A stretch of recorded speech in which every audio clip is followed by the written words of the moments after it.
And welcome, mateys, down here at the Crow's Nest. Brandon coming at you. Third straight day of streaming. They said it couldn't be done. I say maybe I'll just do every last game before the year ends. I just might.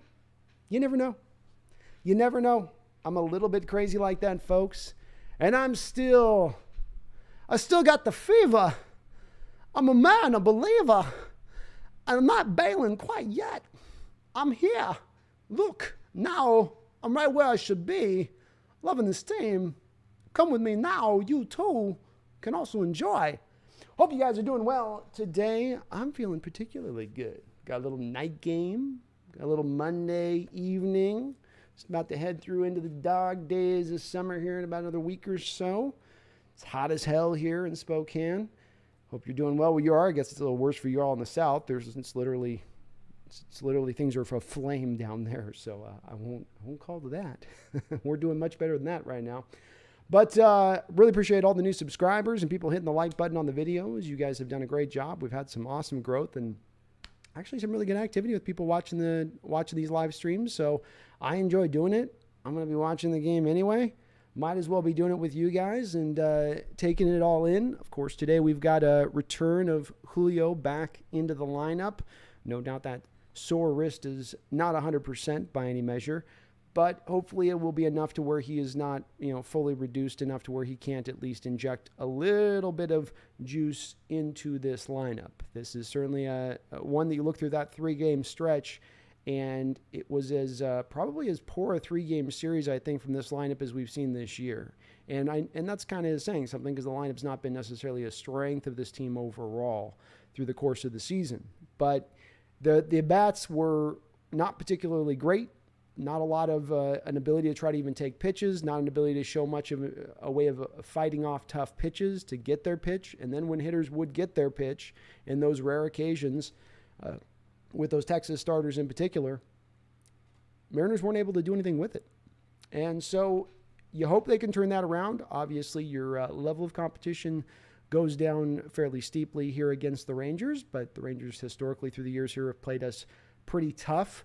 You're going into the back end of your rotation here as Chris Flexen takes the hill, a guy who I think has been a little bit underrated at times for how he's done. He's not a phenomenal pitcher by any measure, but he's a solid back of the rotation type player right now for this team and what he's doing for them.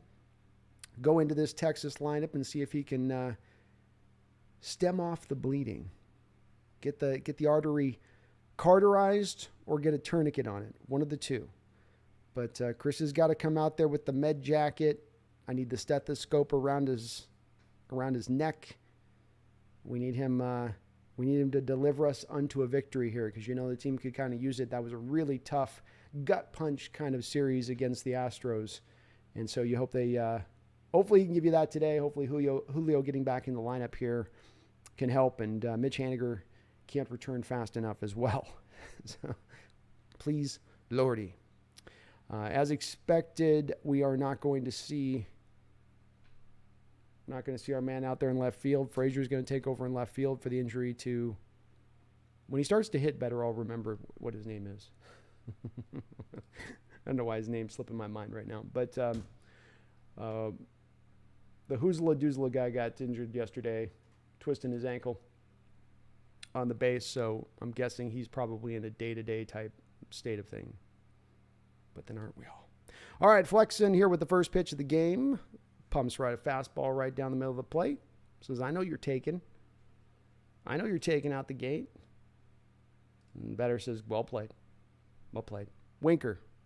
I had to look that up. Second pitch, hit, dead center. Easily snared out there. Looks like I got Dylan Moore in center. So I guess Julio's rocking DH. Is that what's happening here?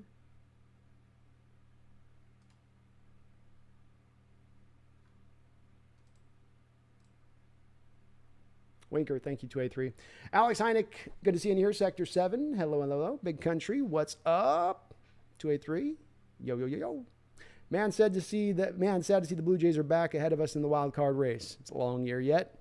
We got time. Knocked down on the ground here.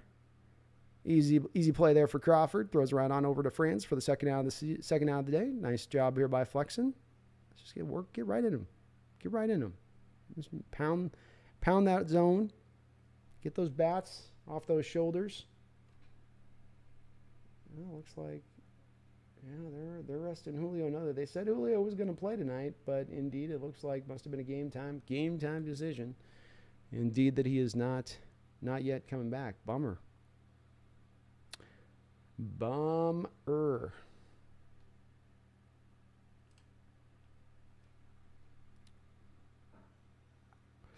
All right, first pitch in here to Jonah Heim is a ball outside. Big Country says, was at the game yesterday, got excited near the end. Yeah, it was fun to see them show some of that resiliency, which we've seen prior to just that game yesterday. That's been a fairly, it's not every game you're going to see it, but it's at least been a little bit of a hallmark of this team up until recent. And that ball is hit sky high. He just got under that one, folks. Great swing there, and he just lifted that just a little bit. Heim did just a hair where he was looking to go. He was going to put that thing at the second deck if that's another maybe centimeter lower on the bat. But a well played inning there. Nice quick inning of work. Very, very well done. But it was good over here too, Big Country. We were in the live chat yesterday. There was a lot of and we were all in that kind of point of being a little dour, getting those runs given up. And especially I don't know how it seemed in the stadium to you, Big Country, but it felt like to us watching the live stream. Well, it felt like us. I say us, and I'm meaning me. Everyone agreed, I think. No one was disagreeing with me saying, but there's a lot of hard luck balls they got in there yesterday. It was Astros won the game. They won. They absolutely dominated that series. But there was also a lot of balls in there that were like, boy, just some days it doesn't bounce your way, right? Spectre 7 says just rally water tonight. It's 95 over here. Yeah, it's equally as hot over here as well. I'm going to be doing a little water, a little coffee maybe. But Spectre 7, I think the Blue Jays are going to be a problem. I think that there definitely needs to be some kind of move made. I'm not saying sell the farm, but certainly Dipoto at the very bare minimum needs to go find another rotation starter here. And maybe that guy's a back-end rotation because that's all he can get, and he's unwilling to part with the top caliber prospects in his minor league system for, let's say, just another number 2 guy. Maybe he doesn't want to do that. But you do, I think, got to make some kind of move to give this team a chance. I can completely understand if you say we're not going to address the bats. We're going to rely on the fact that Lewis, Haniger, hopefully Kelenic can come on up at some point here. Some of the bats in the lineup that have struggled along through the course of the season, like a Frazier, like a little bit like Raleigh, is kind of come on a little bit more. They're going to just maybe count on these. Maybe Winker gets a little bit hotter. I can understand if they take that approach. I'd like a batter too, don't get me wrong, but that would be an understandable way of going about it. But I think you got to, the starting rotation pitcher, knowing Kirby's going to be on that pitch count, he's only going to be able to throw so many innings, and then they're going to shut him down.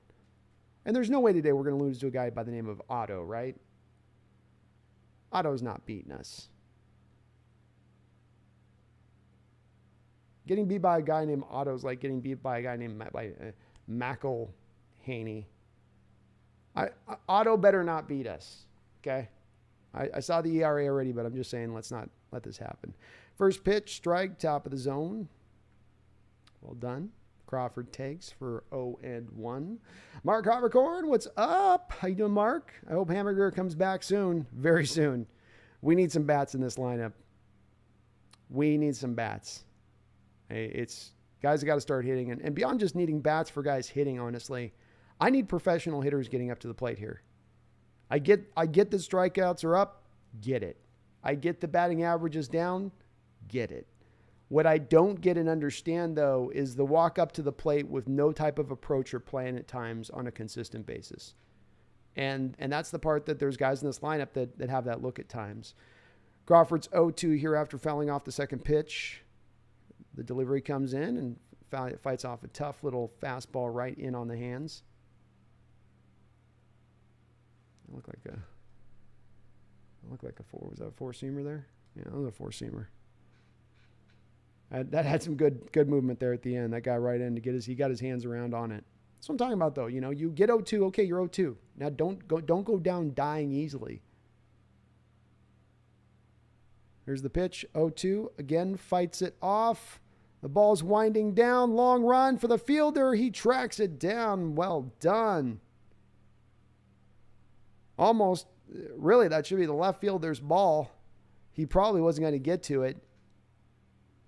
And Duran just covering a ton of ground to get out there and plenty of time. Didn't even have to dive for it. Well done there. That's what you call range. Look at those legs. This is pumping.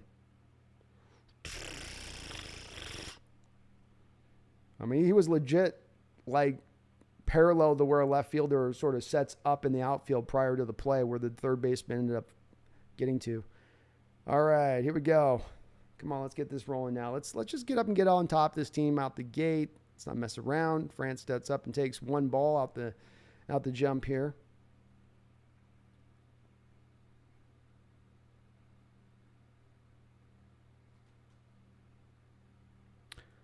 Second pitch on the way to tie.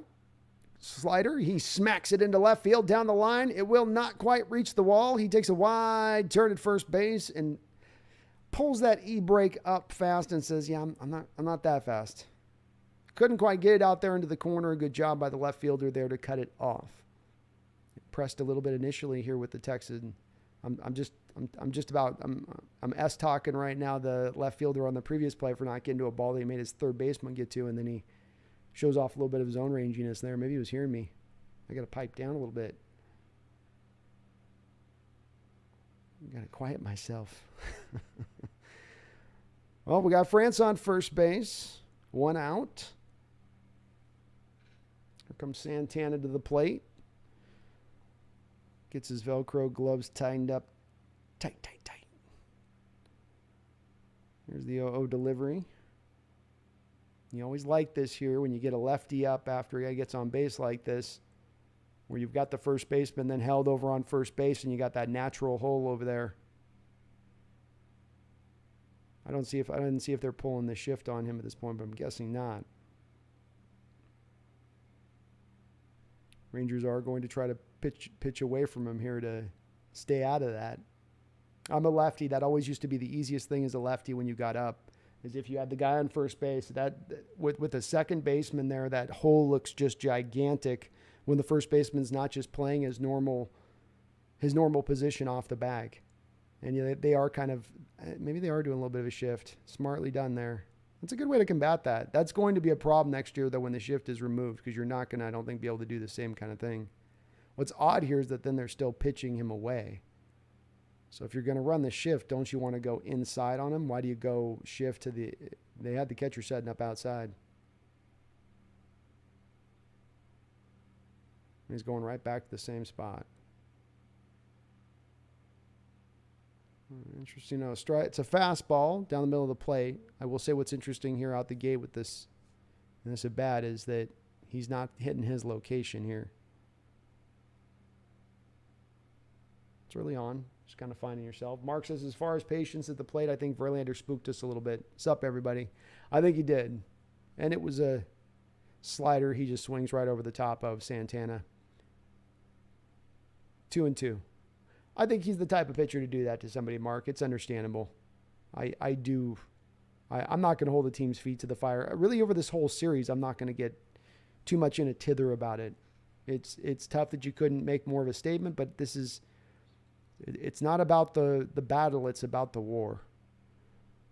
2-2 now. Here's the delivery.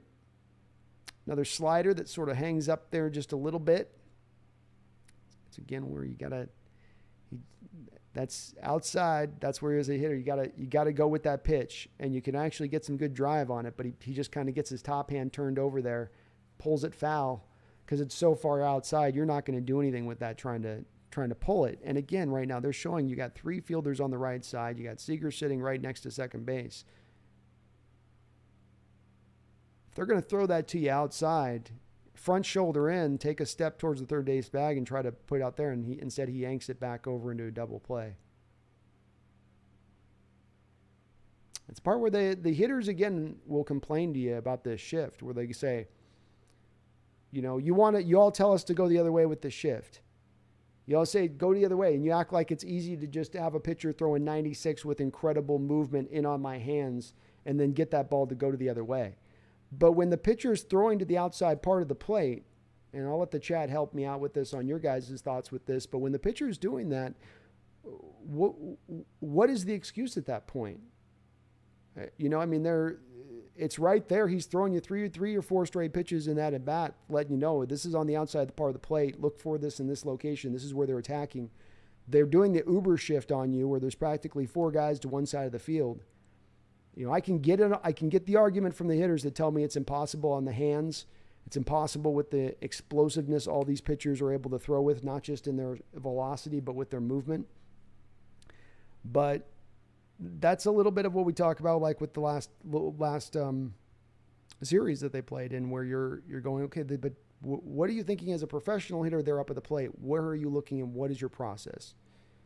Are you just thinking, well, they're on the shift, so it has to be coming inside?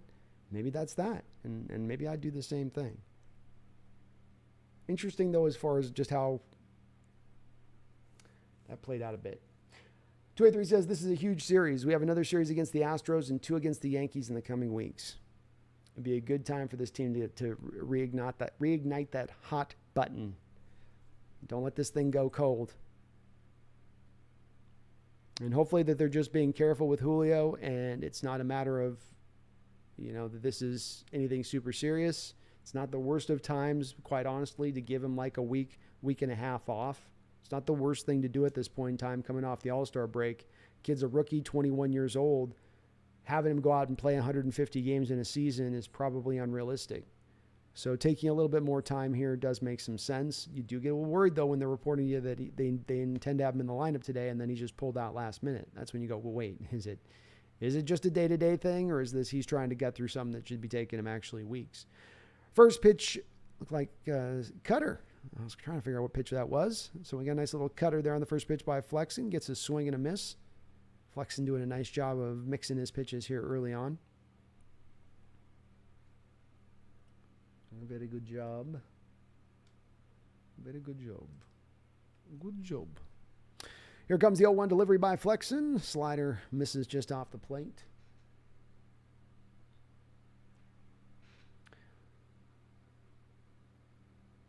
Vector 7 says, did Julio get penciled in or no? I saw people talking about it. I saw that it was on the Twitter that they said he was going to be up.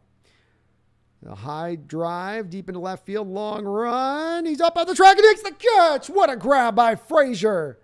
That ball was lofted high up into the air, well above the breach of the stadium. Frazier running far to go get that ball. Tracking, tracing, and then leaping up at the last second with no regard for his body, soul, spirit. He said, I see ball, I get ball. F my body. Comes off the wall, ricochets, leaving his imprint like a chalk outline in the dirt. Great play by Mr. Frazier. By Mr. Frazier. Frazier makes the leap. What a play. What a play. About some outfield defense, folks. Even Jack Rose says, yeah, exactly. Like this series against the Astros, what exactly were we swinging at? I bet 60% of the stuff was at the neck and higher, and we kept swinging at it. Could be, as Mark says, where it's just that those hitters that Verlander, they just kind of got them up in their deal. But I just thought even on the opening night of the opening game night, there was a little bit of a lack of patience there. First pitch here, we got 1-1 count here now. Sorry, I'm a little behind on my call in the game here. I got so hyped by that play. Flexen working very fast tonight. Comes the 1-1 delivery. Leaves it up a little high in the zone, and he peppers it out there into right field in the corner. This is going to be at least 2. Low pulls in there nice and easily. That was a cutter. I don't know if that was a cutter. It looked like a cutter that didn't cut. Yeah, that's a hanging cutter right there. He's kind of legit lucky that wasn't worse off. It's definitely a double isn't good, but he left that right up in the spot you don't want to with hitters if you're going to hang a ball. All right, 1 out, runner on second here, second inning. Big Country says Frazier's been coming along recently. Good to see. Very good to see, man. Nothing would be better for us than being able to say we can eliminate second base as a place that we need to upgrade at this moment. He gets hot. He starts getting up to the player we hope he can be, and then you can concentrate on other areas. Flexing in here with the delivery on 0-1. Swing and a miss. 0-2 here to Leota Taveras. Taveras hitting .340 on the year. 3 home runs, 18 RBIs. Let's see if Flexen plays with him a little bit here. Gets to do a little bit of nibbling. Flexen gets set. Looks back at second base. Yeah, he came in with that Big Ben slider. He whipped that sucker as hard as he could whip it. Gets down in the dirt for a ball. I like doing that when you're a pitcher. Because as a pitcher, there's a high propensity of those balls are going in the dirt. It is. But when one snaps off your finger just right, that sucker grooves perfectly. And then on an 0-2 pitch, there's nothing a hitter's going to be able to do with it. 1-2. Here's another delivery. He throws another slider into the dirt. I don't advocate doing it 2 times in a row. I definitely will say, okay, yes. If you get him 0-2, then you got one to burn. You know what I mean? This is Vegas with a bonus check. But once you get to the second ball, then I'm like, okay. Let's get back to the plate. 2-2 delivery by Flexen.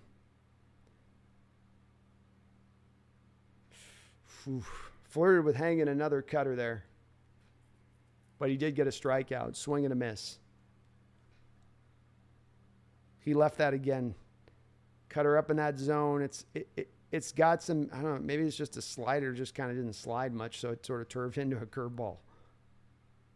Whatever it was just sort of sitting up there in the zone a bit, looking meaty. But, hey, he got it through. He got a strikeout. Good job. Well done.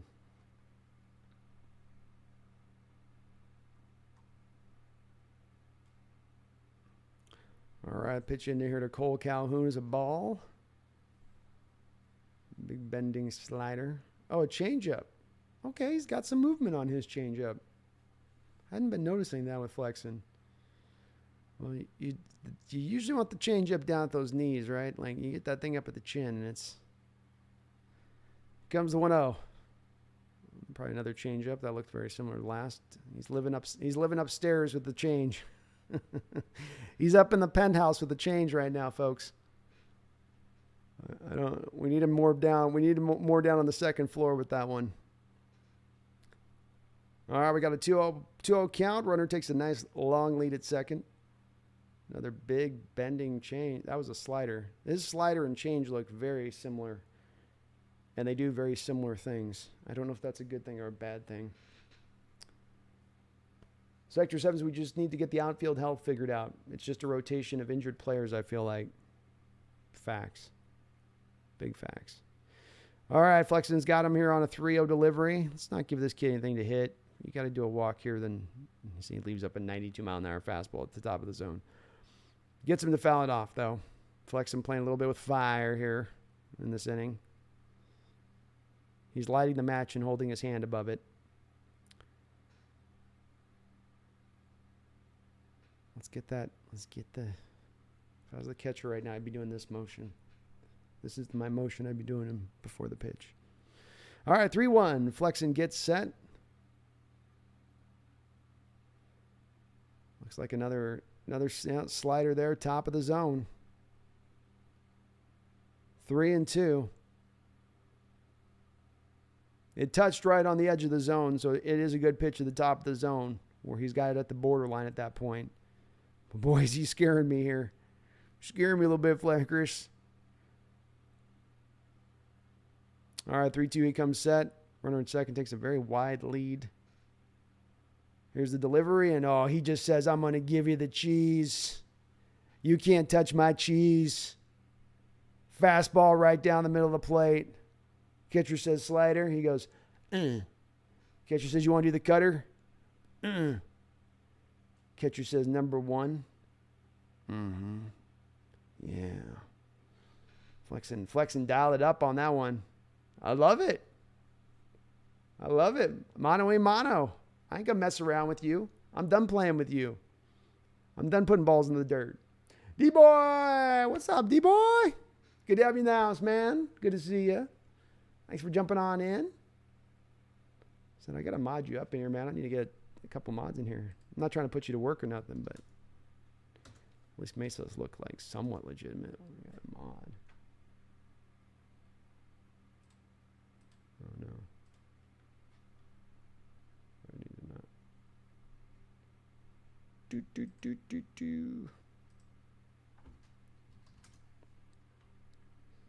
Hope you're doing well, D-Boy. We got a little bit better game tonight than we've gotten recently. More things to talk about that are awesome. I totally forgot to put my stuff in.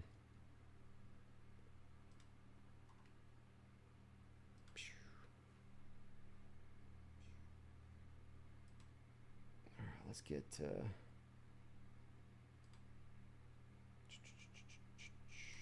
Mark Harbor Corn. Mark, you know the drill. You know the drill, Mark.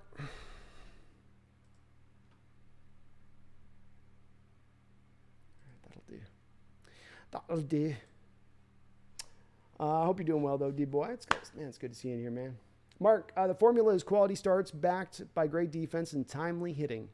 And getting to most teams' bullpen makes us dangerous late in the game. I think that's the recipe, Mark. 100% agreed. Not even a slight bit of deviation from what you just said.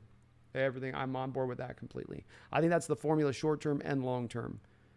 You know, it's no coincidence that that's, I think, the best way to kind of build this team in this stadium where we play. I'd love to see it with what you already have set up, with how you've kind of set the pieces up.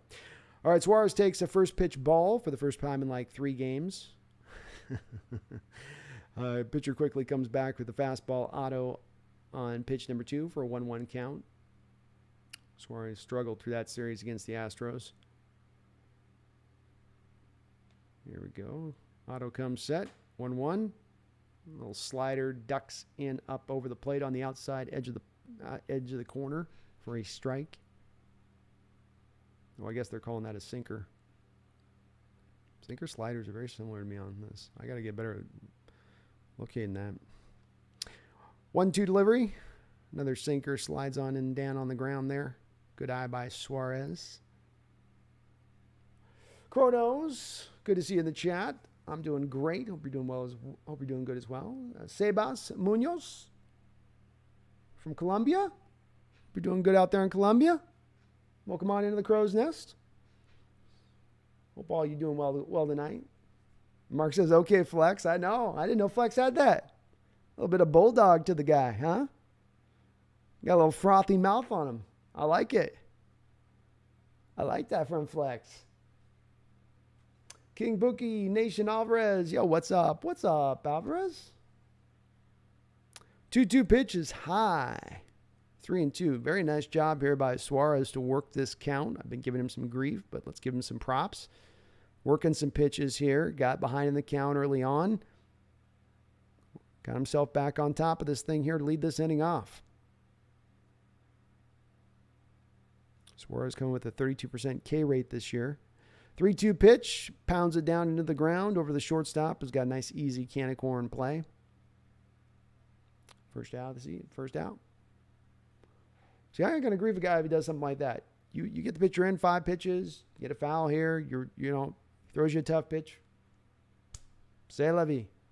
But it's when you come up there and you're just hacking at everything, swinging wildly, like some berserker from Norway. Ethan says, all right, let's make Otto throw a ton. There you go, Ethan, right out the gate. Hey, at least that's a, 6-pitch at bat there to begin things. Cal Raleigh stepping up to the plate now. The line, the delivery. Cal smokes that ball just down the line, bangs it in the corner. He hit it so hard, he doesn't have a chance to actually get over there and turn around to second base.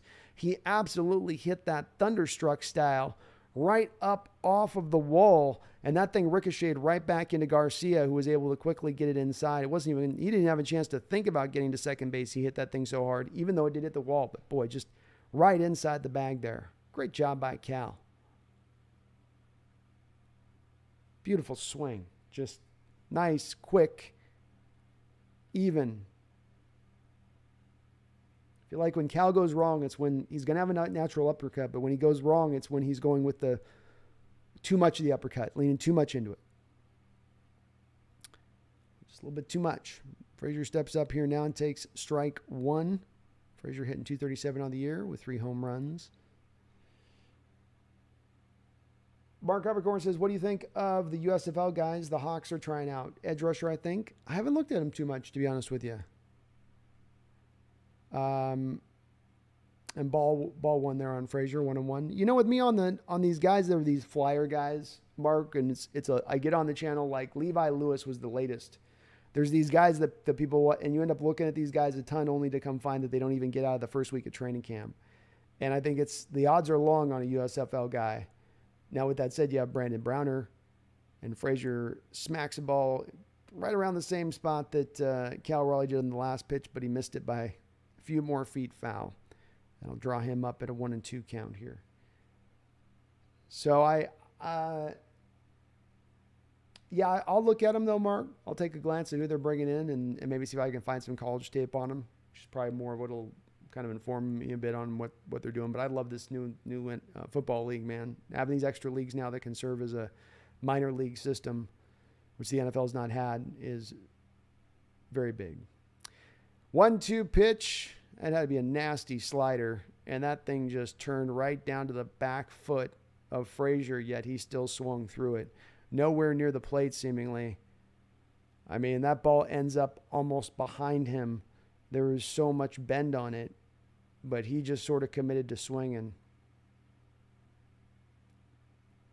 Tough at bat there by Frazier. Mark says, I can do that, Brandon. Thank you. Never let me get down. I know you won't, Mark. I appreciate you. I do appreciate you. No doubt we're going to get the Orn bots in here. The Orn bots. You know what I'm talking about. They come in numbers and they come in force.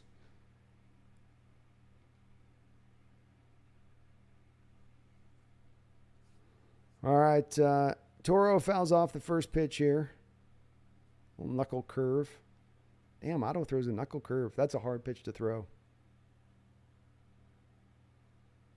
Here comes the wind on pitch number 2. And again, Toro swings out of zone, batters the ball into the dirt. Easy play for the pitcher, throws it to the first baseman. The inning is over. So, mixed bag here out the jump with some of these at-bats versus what we saw in the Astros series. But that's a tough one with Toro. I think this is probably why he gets a lot of shade from fans. You come up there in this game now, it's again, maybe take a pitch or two, hold back on it. Why are you guys so aggro all the time? Like, get into some counts.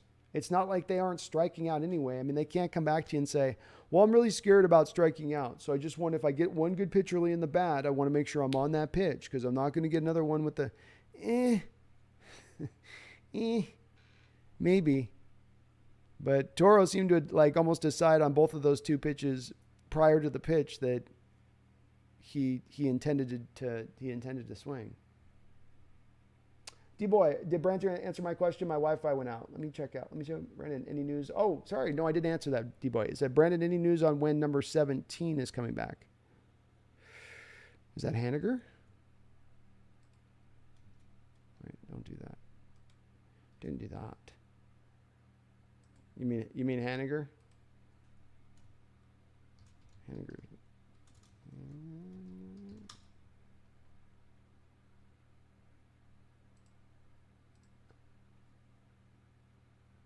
Yeah, that's your man. I'll make sure I'm right on that, D-Boy. I saw he's doing some A-ball stints out the gate. And so he's going to do a series in A-ball, D-Boy, which I don't think has quite commenced yet, but is coming soon within, I think, the next actually couple of days, if I'm not mistaken. And then I would imagine that they would bring him up to AAA and have him probably go a series or 2 up there as they work him back into things. Easy. So you're probably looking at a realistic timeline for Haniger of, quite honestly, 10th of August. We're probably going to have to still wait a little bit on him. with how slow they're bringing him along, unless they've just got some fast track approach once he gets down to single A. But the fact that they go to single A, you sometimes have these guys do their starts in just single A and then take them up to the pro level. But a lot of times you'll have them also kind of work through, especially on the major injuries, and especially when it's been a very long period of time that they've been out.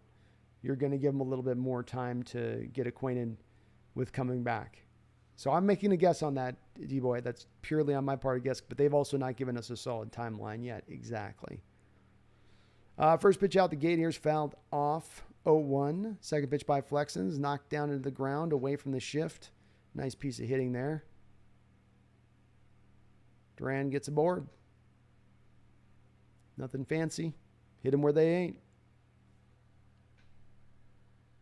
Spectre 7 says Cal continues to be an anchor on this team. I've been having some debates over the last couple of days here on this channel with a few folks in the chat about Cal. Most, I think, are pretty much on board with him, but I'm very excited by Cal and what he offers. And I think I'm also being pretty realistic in where I see his long-term outlook. And I think that that's just what he will provide will be marvelous for what it is. And it isn't going to be the 5 tool. You're getting everything all the time. But he could be a really good player in this league. He could be a top-notch, top 5 catcher in this league. And you're putting that in the lineup, and you got that with Julio and France and Crawford and Lewis. Kind of starting to put a decent little lineup together then, huh? Guys can just stay freaking healthy. Can I get a guy staying healthy, please? Swing and a miss here on second pitch. Quickly 0-2 here. Swinging strike and then a called strike for the first 2 pitches here on this at-bat. Sorry, I'm a little behind on that. Flexen's working real fast tonight. Just not giving me much time to talk. Flexen getting set here, 0-2. Throws over, gets Duran to hold there at first base. Very smart. Kelly, how you doing, Kelly? What's up? Good to see you in the chat. All right, we got 0-2 here. The wind, the delivery goes a little high there. Little high there with the cutter. That looked like the cutter. That was the cutter untethered. D-Boy says, do you think he's going to make the team noticeable better or no, being Mitch? I do. I do think he's going to be better. And here's the wind, the delivery by Flexen. Again, he misses high. Back-to-back pitches, 2-2. Texas batter rubs his hands in the dirt like he's Maximus from Gladiator or something. Okay. I always like to rub the hands in the dirt. That make my eyes roll. Give me a break. Flexen comes out here 2-2. He has been toying with these guys when he gets them 0-2 a little bit. Again, missing high. 3 kind of very similar pitches in a row here. That's what I'm saying. Like, don't be messing and don't be testing. You know? You get to 0-2, you get your 1 burn pitch. Now off your burn pitch, get back and start pushing back to concentrate more located in the black. Don't be missing 4, 5, 6, 7 inches off the plate because you're overthrowing something. So D-Boy, I look at Mahaniger and I see a guy who's been a professional hitter whenever he's been on the field. You know, he's one of those players, much like with football, where you say, Flexen with the delivery here, it's a swing and a miss. 3-2, the runner went. And was that fouled? Did they determine it was fouled? Thank God. Okay, fouled. Raleigh was ready. He was up and ready to gun that sucker down. But batter chose a swing and just barely ticked that ball. Couldn't quite tell if he missed it or if it was ticked. All right, 3-2 delivery here. Flexen set. Runner on first might be going here. Here's the delivery. Fouled away. And indeed, Duran was running on the play.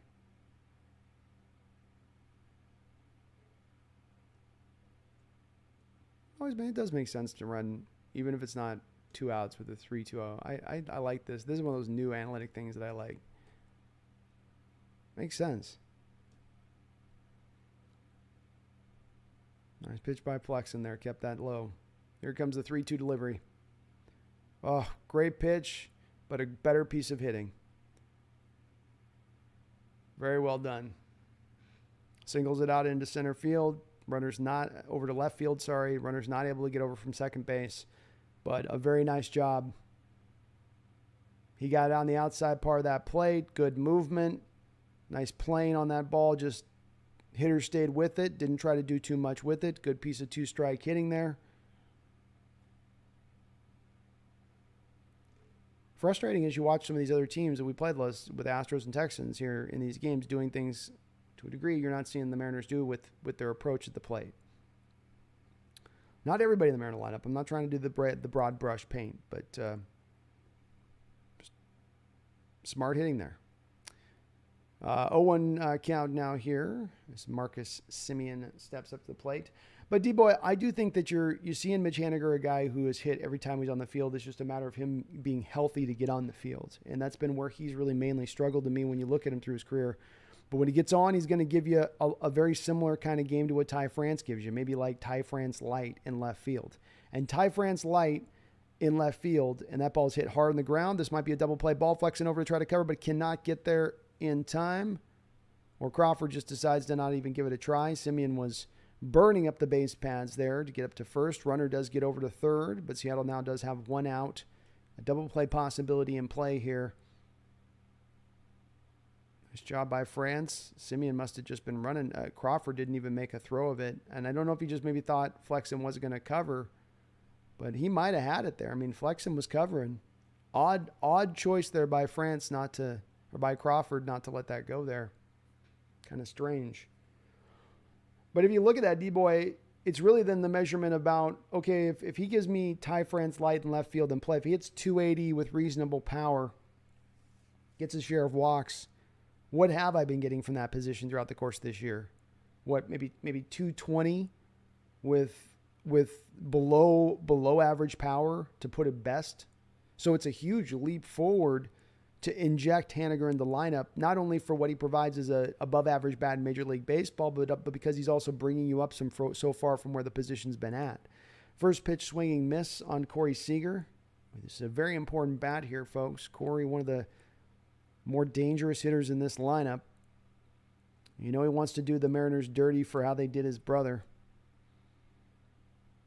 Flexen gets ahead here, which hasn't been a problem for him. He's been getting ahead.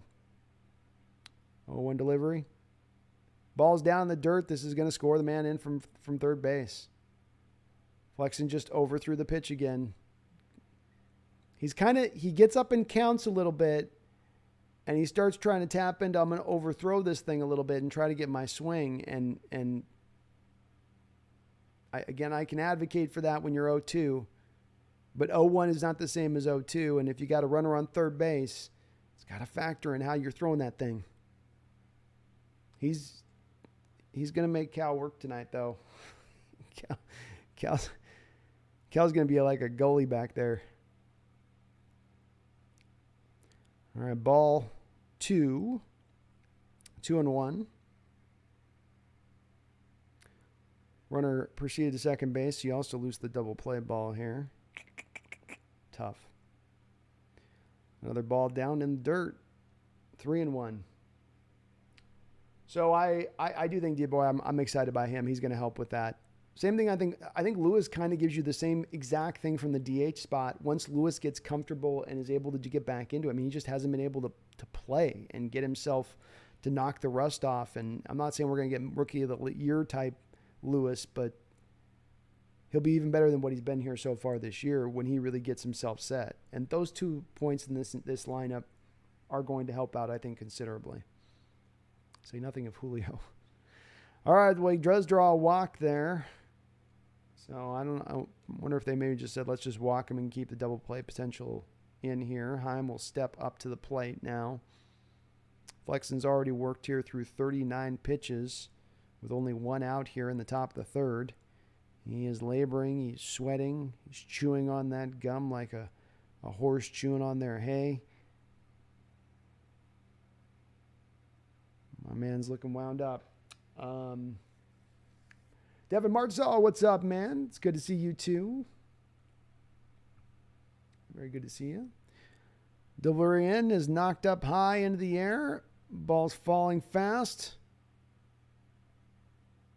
He manages to make the catch and get it back in before the runner can get over to third. Nice job by Haggerty to get himself not only in position to make the catch, but in a good throwing position at that point as that ball was fading on him quickly. Did a good job there, making sure he's in position to get that in the infield fast.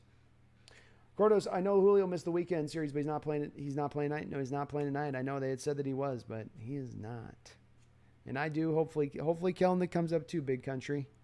They do seem to be very patient with their approach with him right now at the moment. The first pitch is inside to Adolis Garcia, almost nicking him, but he just does back away, 1-0. I mean, he's doing very well in AAA. I think he's kind of doing about as well as you could ask for if you're saying reprove yourself down there, reset yourself down there, recalibrate yourself down there. Kelnick seemed to have pulled that off. Pitch number 2 comes in. Very, very nice pitch there by Flexen. Again, I think that's probably the cutter there. Yep. So 1-1. Beautiful pitch there. His cutter's got that. Usually the cutter's a little more downward plane. He gets kind of a side slider kind of movement to it. Chris with delivery, 1-1. Another nice pitch. Gets it batted down on the ground. Again, you got a batter that's really fast. He's pushing up that line. The ball's just slowly rolling up there. Crawford can't get it in time. Throws a little bit off. Runners aboard. Crawford's having a little bit of a tough day out in the field here today so far. It's a tough play, but you got to get an accurate throw there. And he pulled Francis blowing a bubble as he's making the catch. But you got to make the accurate play there. You got to make a throw a little bit easier for France, or at least give him a chance to stretch. That's wide off the bag. It's a tough play. It's not easy, so a high degree of difficulty.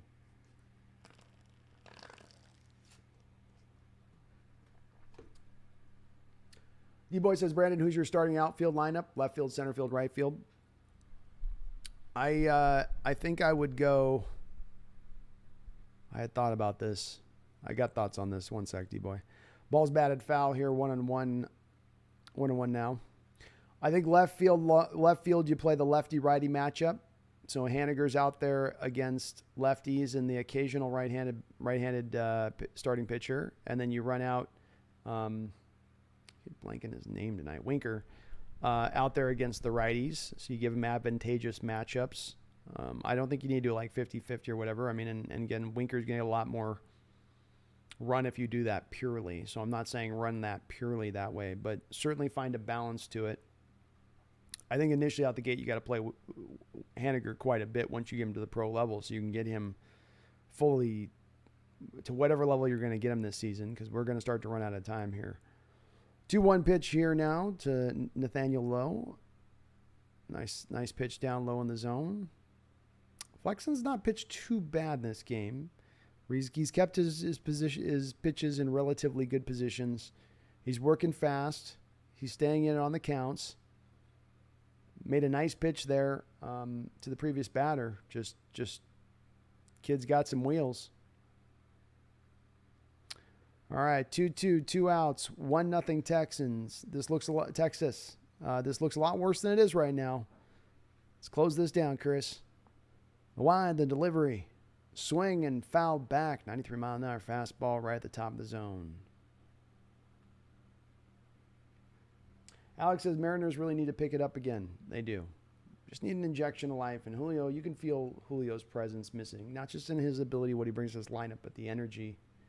We need some of that youthful bounce back in this lineup a little bit. All right, here's the set by Chris Flexen. Looks in, the delivery. Bang down towards the shortstop. Another tough play, a lot like the last one. Ooh, beautifully done by Crawford. Almost an exact repeat of the previous play. In fact, a tougher degree of difficulty than the prior play. Ball battered down into the grass. Pre-positioning, Crawford's moved a few steps out of the natural shortstop position with sort of the way they're shifting the defense there. So he has to come even further. And the throw even looked harder. But he managed to lock in, get that throw made. Great play to stem that off. Only one run given up that inning. Not a big deal. All right, we're good.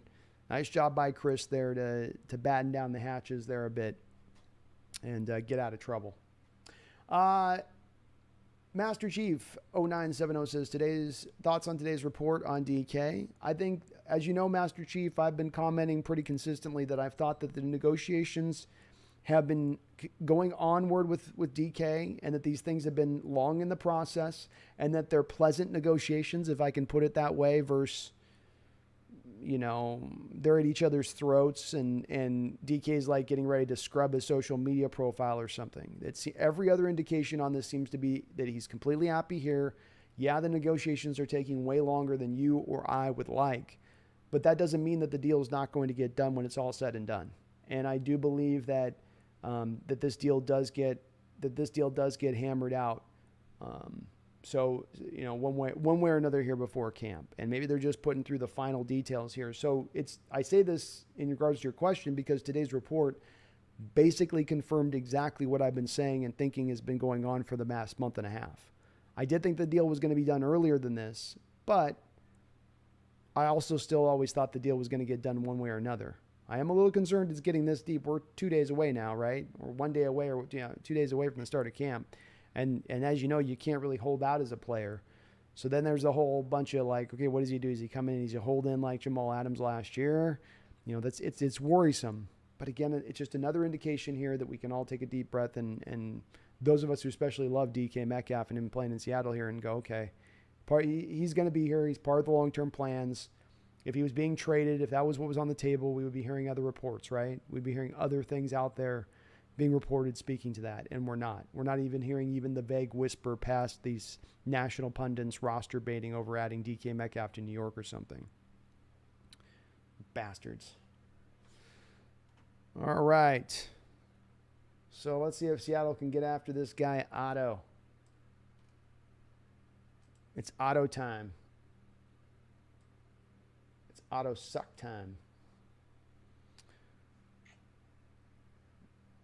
We got Dylan Moore up at the plate here. How about Dwayne Casey out there throwing the... Dwayne Casey? Yeah, Dwayne Casey. Nice pitch. It's a good throw, too. Like it. 0-2 delivery here. Throw down in the dirt. Nice eye by Dylan.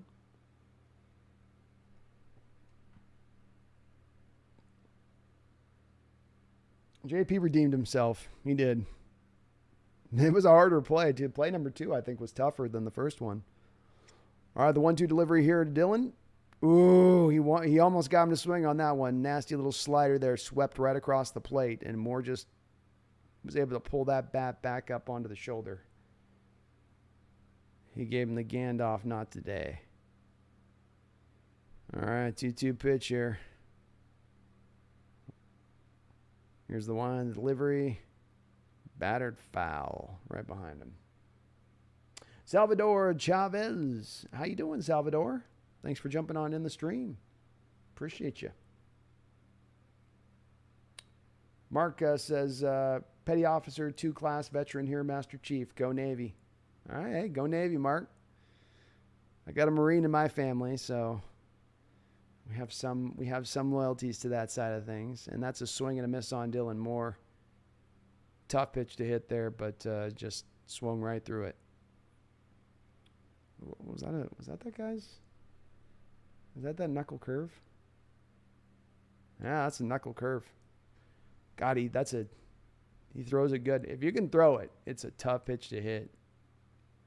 So if I remember correctly, at least a pitch. So if I remember correctly, you go with the seams to the one side of the ball like this on the curve. And then with the knuckle curve, I think you tuck under one finger. And so that you're throwing it, I think, like this, where you tuck one and you're like almost getting just one finger, but it's in the same positioning of where you'd put the curve. Oh, it's so hard to throw, but it has a lot more nastier bite to it than what you get off the 10-6 curve. It's got a lot more of a violent, almost slider. It's like a slider-like speed to a curve, but not moving fast. It's like the spin, the rotation of the spin on the ball. That's what I'm trying to touch on. All right, Haggerty, like a lot of the Mariner batters here, just down 0-2 very quickly. Just had a Swinging strike on that same knuckle curve I was just talking about. 0-2 delivery here. Another knuckle curve. Swings right over the top of it. Strike 3. Tough pitch to hit, folks. It's naughty. It's a naughty pitch. It's one of those pitches where it's almost, it's like a knuckleball where you go, that shouldn't be fair that you're throwing that. I have no idea where this trajectory exactly is going to go. But thank you for your service too, Mark. I don't know. I should have said that part. Thank you for your service as a moderator and to the country. Stephen Carell, I'm about to throw up. It's been a little brutal here so far with 2 outs through 3 innings. It's a little bit like what we were seeing with the Astros series to a degree here. Crawford steps up into the plate now. Let's see if he can start things off here with 2 outs. Takes a called strike 1 right down the middle of the plate.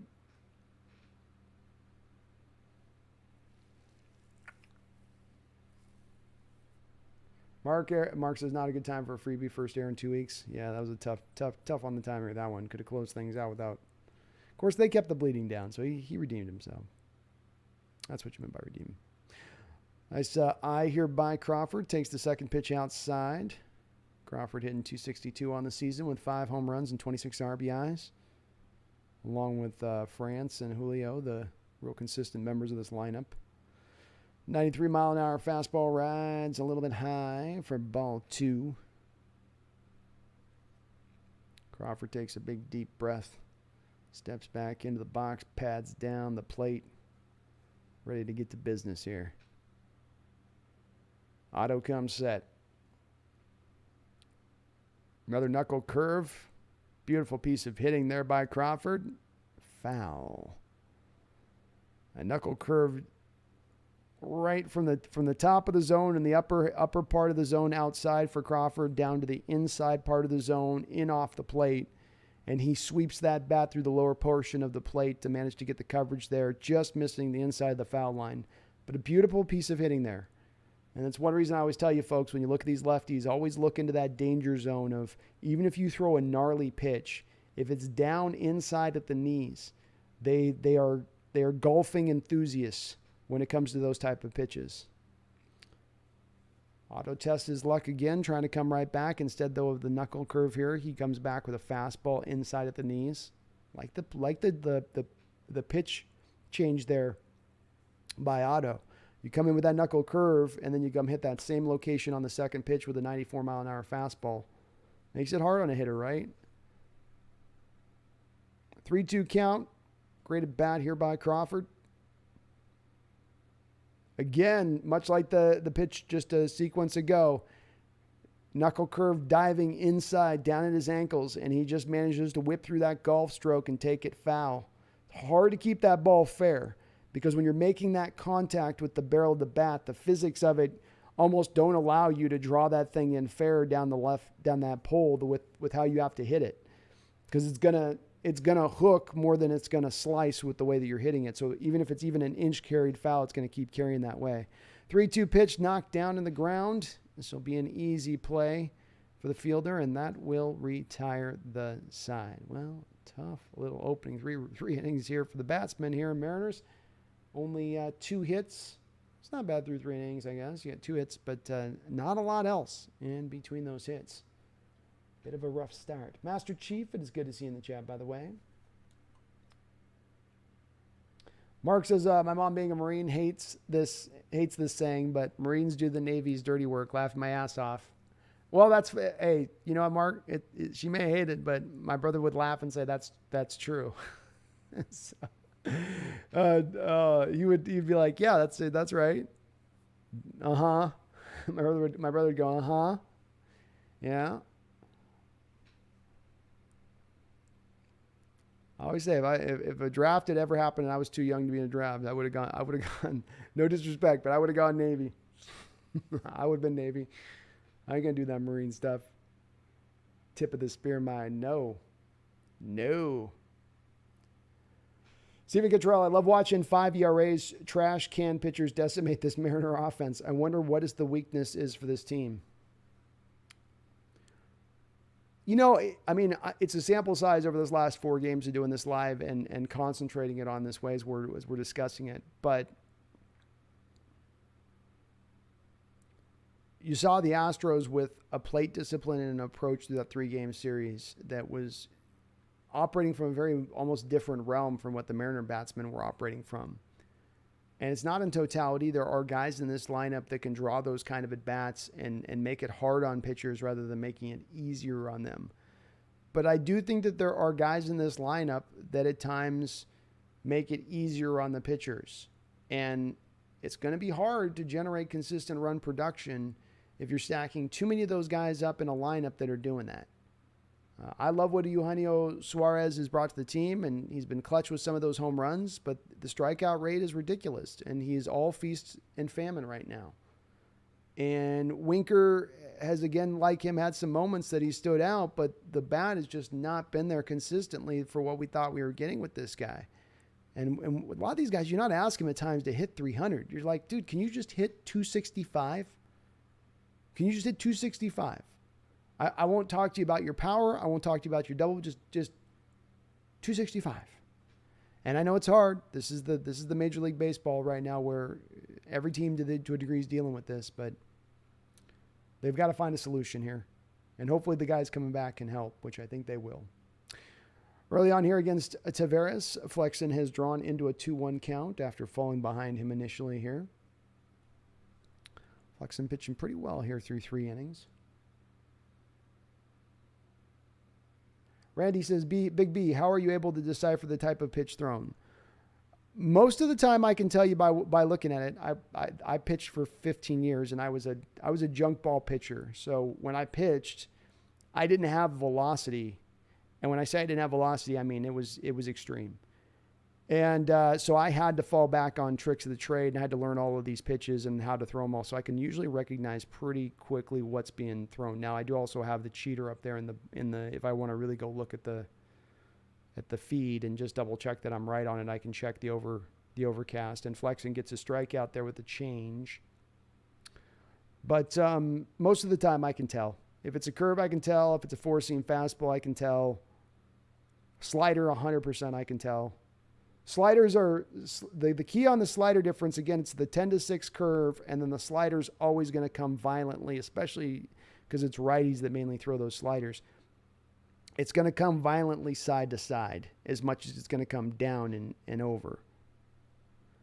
All right, 1 out now.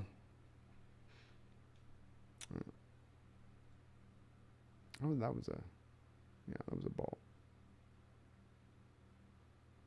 Yeah, the pitch tracker doesn't have that one updated on that one.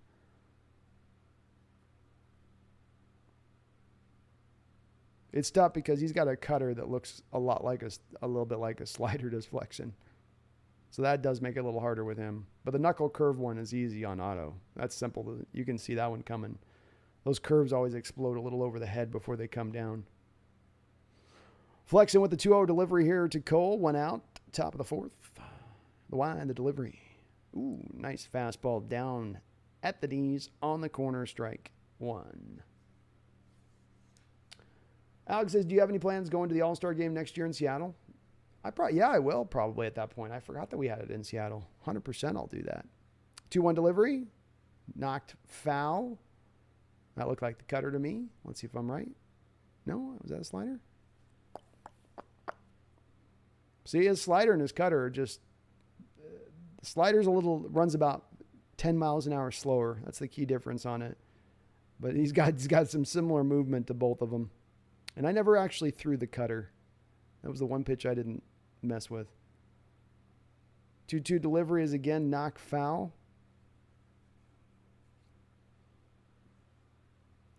That one looked more slidery. But Alex, yeah, I'll definitely be over there for the All-Star break. That sounds fun. Randall says, I have a feeling DK deal gets done real soon. Me too. It's a matter of time. It's like when you see, you hear the reports today, and you know what it reminded me of, Randall? Let me get this pitch here. 2-2 pitch. Oh, he comes in with the high heat. He takes the flame torch to Cole's face, and he says, hit this. And Cole just finds his eyebrows singed. I ain't scared of you, Cole. I ain't scared of you. 2 outs. It's a little bit, Randall, like, you know, when they promote a movie, they'll show you a still shot of the movie. and it's some epic shot that they're showing you, and then the trailer drops like 3 days later. I feel like it's the same thing with this DK situation. Exactly the same thing. And first pitch swinging here. Knocked just back behind the crowd. 0-1. But I have that same gut, Randall. It's the same kind of thing. I think if it's not the day of training camp, then we will be hearing it of just the day before training camp. I feel like this deal gets done. It's just we should have seen some kind of indicator that it wasn't going to get done if that is the case. And I truly believe it isn't. 0-1 delivery here by Chris. Just a bit inside. 1-1.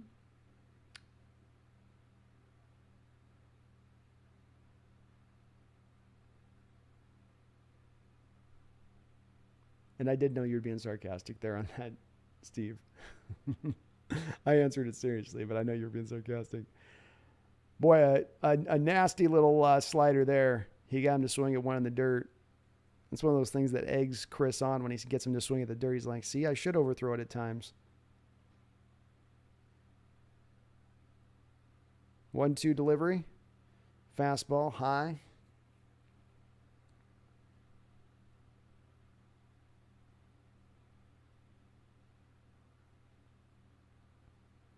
Two pitch here. Ezekiel Duran. I've never seen Ezekiel spelled that way before. Slider outside. Another one of those overthrow sliders. Boy, when Flexen wants to really, he's like winding it up. He's not just flicking that thing out. It's like he's wound that thing up in his hand before he throws it. Which gives him a lot of movement, but it doesn't give him a lot of control over it. Chris comes set with the payoff pitch, 3-2. Low, and Duran will draw a walk. You see, he can kind of, Flexen can kind of play around. He gets some, he's in the solid. It's like, don't change your mindset off of 0-2-1-2 for 2 or 3 pitches because you want to nibble and test the edges a bit there. Stay in what you're doing. You know what I mean? You saw this guy like Verlander a couple days ago who's obviously awesome. I'm going to stay in this zone. I'm going to put this in. It's going to catch the plate. I still don't think you can hit it and hit it for any kind of power. That ball is crushed, but just pulled barely foul. Flexen left that one real high up in the zone. Fastball's climbing just a little bit this inning. Oh, was it? Yeah. Getting a little bit too high in the zone there. Josh Smith up at the plate. Runner on first, 2 outs. Flexen comes set. Here's the payoff pitch. Nice little cutter there. 81 miles an hour. Strike 0-2. Okay, he has another hitter 0-2, folks. Does he do the nibble? Does he continue to do the nibble game here? And Seattle's running an uber shift right now. Suarez is almost playing second base. Let's see if he gets back that nibbling. Nope. Comes back and puts in a real nice pitch. Is knocked high up into the air to Raleigh. Just back behind to the fans. Love that pitch, though. He's been dirting him on 1-2-0-2. Don't dirt on this. Just keep it off the plate. I get that you're not trying to want to get the plate. You want to get a swing, but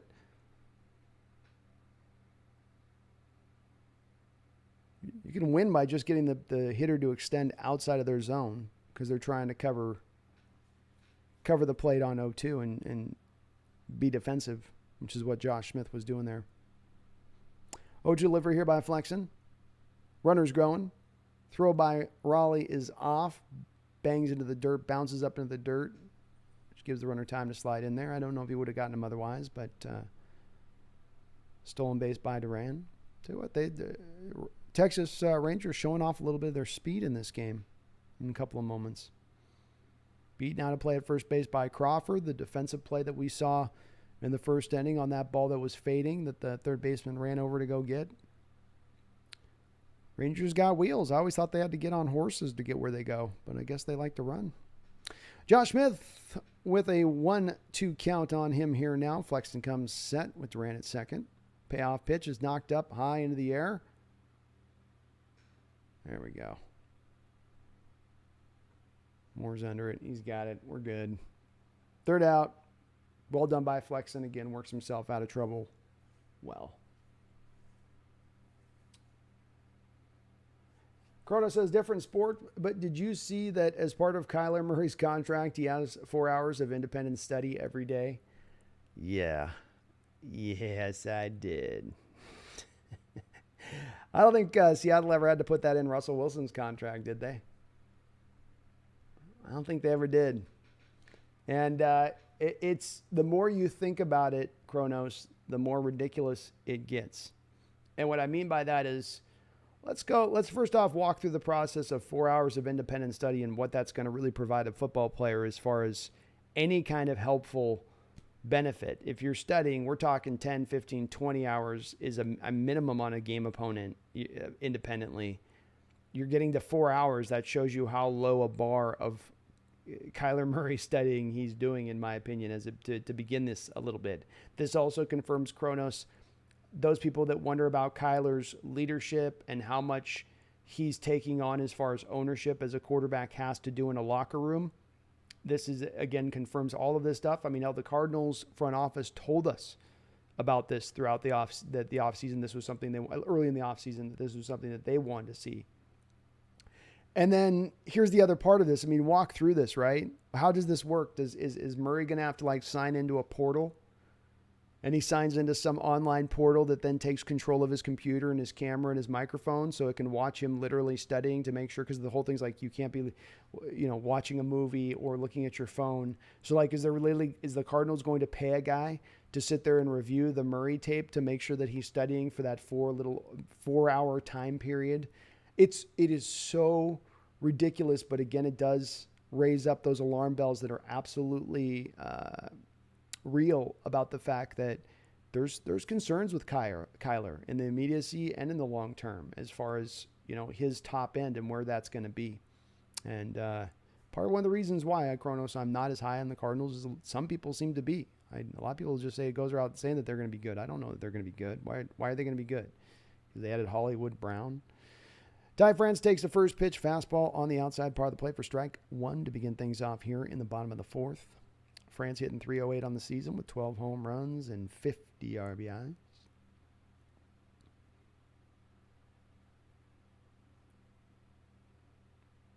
Great job by France there.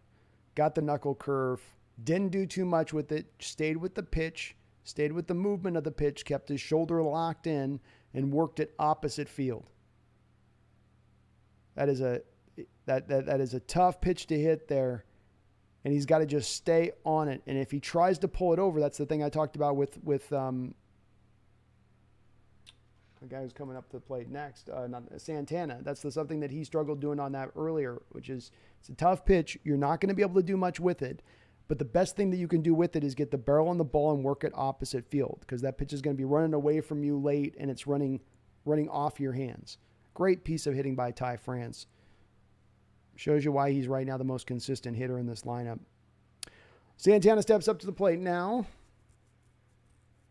Again, he's going to get a similar look that he got last time. France was on first base to begin things before.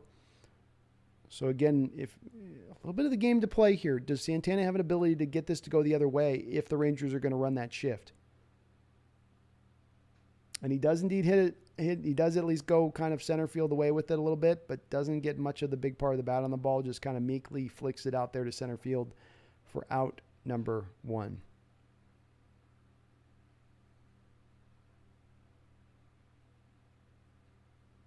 D-Boy says, I heard the Major League Baseball is getting rid of the infield shift. Is that true, Brandon? Yep, 100%, but they're not doing it this year. So it takes place next year.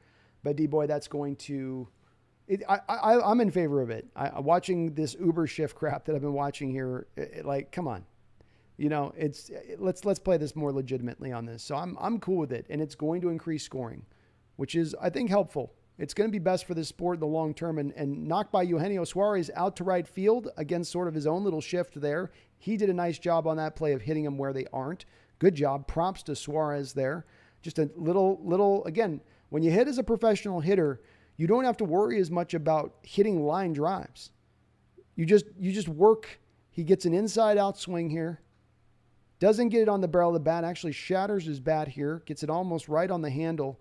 But because he's hitting it to a spot where there's an infield nowhere near, we've seen the Mariners kind of ding by this in a couple of games. It's being good in it, as opposed to sitting back there on your back heel and swinging for the fence, kind of, not ever for the fence, but just trying to swing with maximum power every time, as opposed to kind of, again, having that plan and an approach there. But nice job by Suarez there. I don't know if it's purposeful, but it was good nonetheless.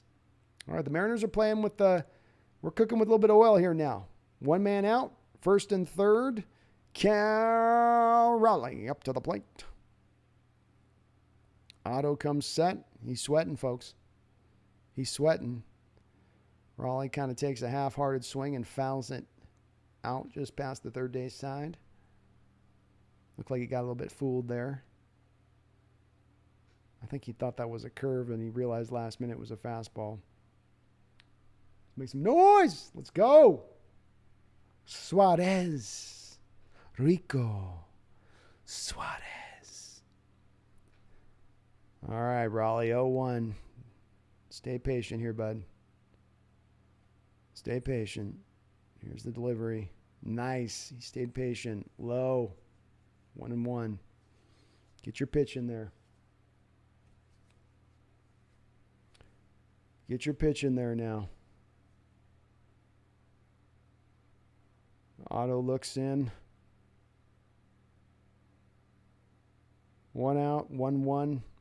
Raleigh hit a single in the first. Another pitch, a little low. 2-1. Great job by Raleigh here, getting into a nice count. Otto on the season with the bases empty. Hitters are hitting 201 with runners on. They're hitting 291, and with runners in scoring position, they're hitting 350. And with runners in scoring position and 2 outs, they're hitting 433 against Glenn Otto on the season. This is where he bleeds. This is where he bends. This is where you take him and cut him in two. Raleigh with the pitch, the give, banged out into the outfield. That ball is going to be a single, and that's going to bring home France. This game is tied. There we go. How about that boy, Cal Raleigh? How about that big boy, Cal Raleigh, hitting that ball? How about that big boy, Cal Raleigh, hitting that ball? Get him, Cal Raleigh. Hit him, Cal Raleigh. I like that. I like that. Let's go. Let's go. That's Cal Raleigh with 2 beautiful at-bats in this ball game. First one with a line drive just past the first baseman, and this one, again, pulled similarly, but gets himself into a 2-1 count, looks for a pitch in to give him position on the plate, finds it, go. Nice job by Cal. Nice job by Cal. Alexander says, getting rid of the shift will make the game more entertaining, but probably make a lot of records easier to break, I would imagine. It's well said. Well said, man. Yeah, I think that it's going to, it's potential. It's got the potential to do that, Alexander. I see where you're going with that, and you might be right on that. It's one of those things, too, that I wonder about with the shift, with where they remove it if it doesn't make the game better, and maybe it does increase the scoring to some degree, but it doesn't have some, insane, we start seeing 10 to 11 games or something consistently. I don't think it's going to do that. But with that said, you might be right with that, where it just does blow it up to a much, much bigger degree run-wise. All right, runners on second. We got runners on second and third now. Or no, first and second, sorry. Mislooked at that. First and second here, 1 out, 1-1, Mariners and ranges. Frazier up to bat. Takes the first pitch for a ball. Otto coming set. Mariners got him working here. Here's the delivery. Hammers it down. Another base hit out into right field. Mariner hitters have been living out there. Suarez will hold on up. Oh, Grandma. Grandma, do you got the rye bread? Grandma, I ask you, do you got a little bit of mustard? I don't know if it's going to be, but I'm getting a little hungry for Sammy. Might need a little bit of that. A little bit of that sandwich. You all know what I'm talking about. Bases loaded. You know what happens. It's Niehaus time. It's Niehaus time. Come on now. Nice base hit by Frazier. Bangs it right past the first baseman there. 1 out. Base is loaded. Abraham Toro up to the plate. Abraham was very quick with the bat off his last time to swing. Let's see if he could be a little more patient here in his approach. First pitch is low. Ball 1. All right, here we go. Here we go. Here we go. Abraham adjusts his helmet, steps back on into the box. Bases are loaded. Ranges are up on one side of the infield, back on another side of the infield for the double play. Turo swings on a pitch on the outside part of the plate. Fouls it off back, 1-1. That was a strike. Even if he hadn't swung at it. Being his first 2 pitches he swung at, I think in his first at bat, were both balls. Abraham's hitting .320 with 2 home runs with runners in scoring position this season. He's been pretty clutch for them in this department. Or, of course, just get us a sac fly here at least, Abraham. Second pitch is up and away. A fastball for Seamer that gets a little bit out of control for Otto there. 2-1. Make him come to you here now. Randall says, we need Raleigh to turn into our version of Jason Varitek. Yes, we do, man. And you're right. Cal Raleigh's right there with Trot Nixon, Jeff Bagwell. These are great baseball names. All right, 2-1 delivery here to Toro. The line, the delivery. Toro bangs it softly up into right field. Is this going to be deep enough? I don't know. Suarez does not even test the arm.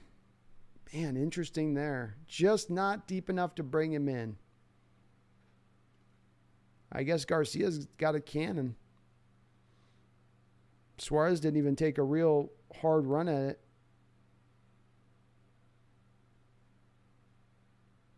Probably a good call.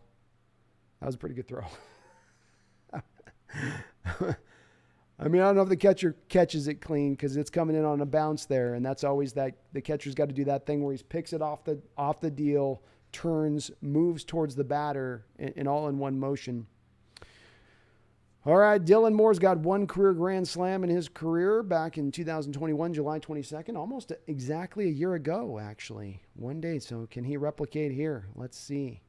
First pitch, nasty. Nasty, was that the knuckle curve? What's that look like out on the outside corners? That's a slider, actually. I don't know. No, that's a curve. It's probably his knuckle curve. Nice pitch, whatever it was. That was pretty well put. 0-1. Boy, another one almost put in the same exact spot. Just not a lot you can do with that. Thing's bending. Huge bend to it. Great job here to get it. Great job of working here by Otto. He's getting himself out of a tough position here with some good pitches.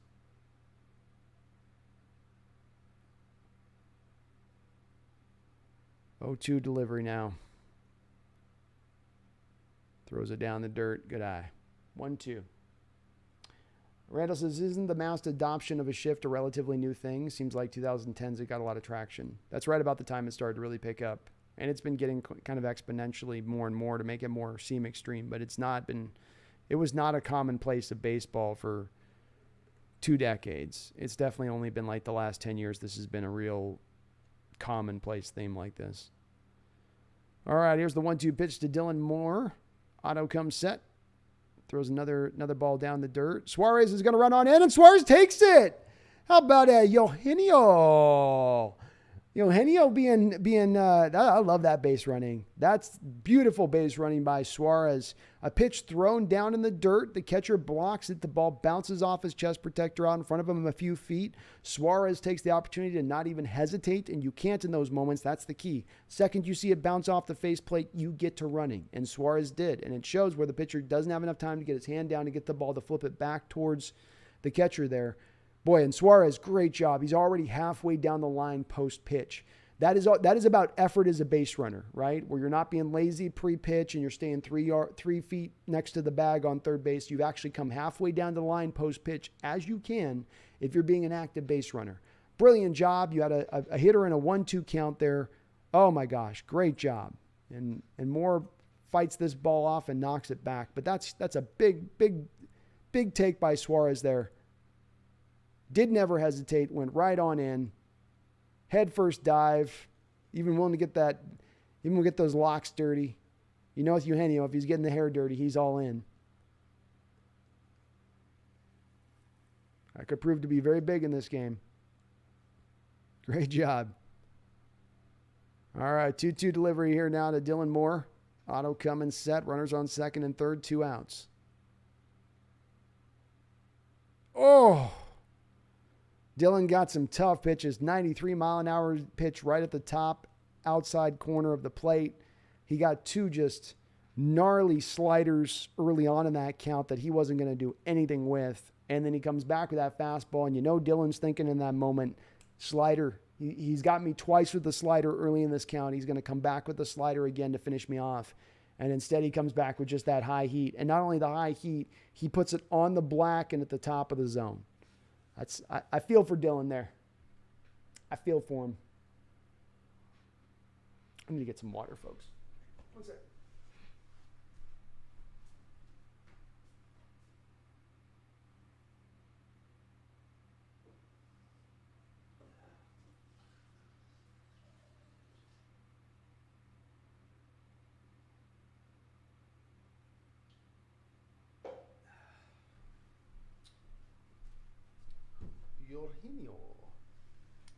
Eugenio.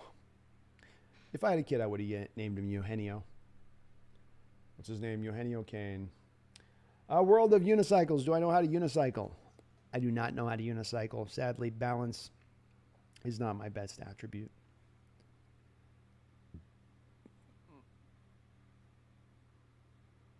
Ronald McDaniels is Bob Walk, not the best, greatest name for a pitcher. That's true.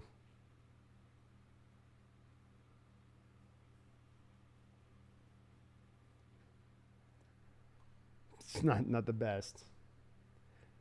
You like, what's my name? John Homer. I'm a starting pitcher. Randall says, pretty sure Suarez is hitting the vape pen between innings. I could see it. I could see it too. He seems colorful. Big Country says, wow, that was nice. Big, huge by Suarez there, right? I mean, that strikeout, you steal a run there. And that's active base running. That's the stuff that ball clubs that play in this kind of park, which is a non-bandbox park. We don't play like what used to be the Kingdome. You know, you got fences that are far. You got a lot of real estate to cover. You need to be better defensively than the opposition. It gives you a big advantage when you can be. And that also works to base running and doing the little things to get yourself to generate runs at times, especially on a team like right now that is short-staffed. We don't have our full assemblage of our lineup in place. You know, we need some help. We got our third, fourth starter on the hill here tonight, and after an 0-1 pitch, he knocks it up in the air in the center for the catch. So we got a quick out here by Flexen, who continues to work really well in this game. Works fast, smooth, quick. Really doing a good job outside of a couple of moments of staying inside that zone and making those hitters do something with it. Randall says, I was always a big fan of Albert Bell and Gary Sheffield. Chef was awesome. Chef had that cool stance where the way he flicked that bat. I tried it a few times back in the day, and I couldn't figure out how he was able to do it that way and generate power. And you can generate a lot of torque, but just accurately being able to swing the bat through the zone when you're wobbling it like that pre-pitch is weird. Albert was good too. 1-0 here. Swing and knocked on the ground. France is all over it, but it is foul. It'll be 1-1. Right now the Mariners do sit one game back the AL wild card. Or are they part of the wild card right now? I guess they're in the wild card, technically.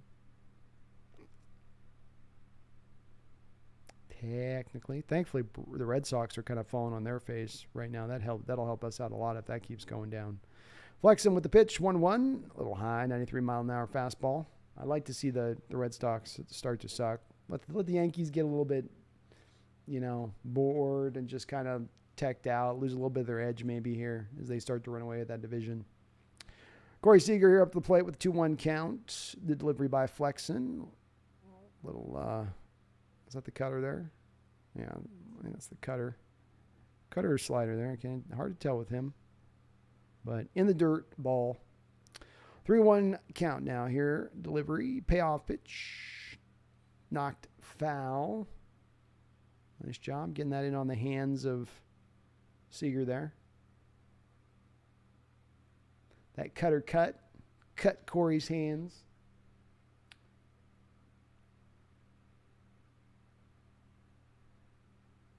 Corona says, kind of crazy how he seemed to be more injured after the break than before it. Yeah, it's true. And a nice little pitch there by Flexen. Gets him on the edge of the zone there with the, that's got to be his cutter right there. Yeah, he cut that corner is what he did. He cut that corner. To the batter, it just looks like there's no way it's getting out to that. There's no way it's going to stay on that. It's like the ball's moving and then just sort of stops on that outside part of the plate.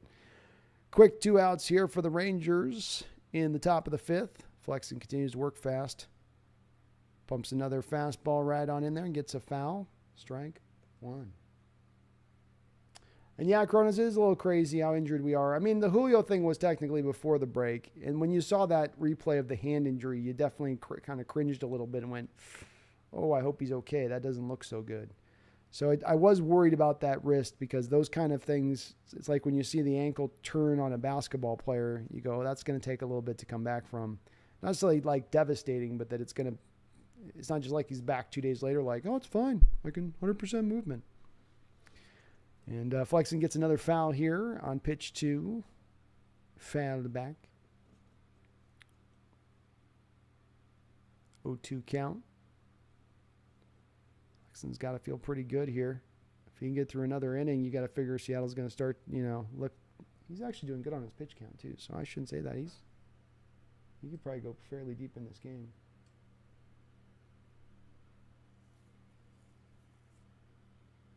$82 pitches for Flexen so far. You probably get him through the 6th inning right now. Get him through the 6th. Get to your bullpen. You got this game. That's where this is at. So he's just got to look at it like, I just need 4 more outs, really. Okay, 1-2 threw in the dirt there as he likes to do on 0-2s. Let's see if he goes back nibbling or comes after him. Ball kind of got away from him a little bit high. Ball 2.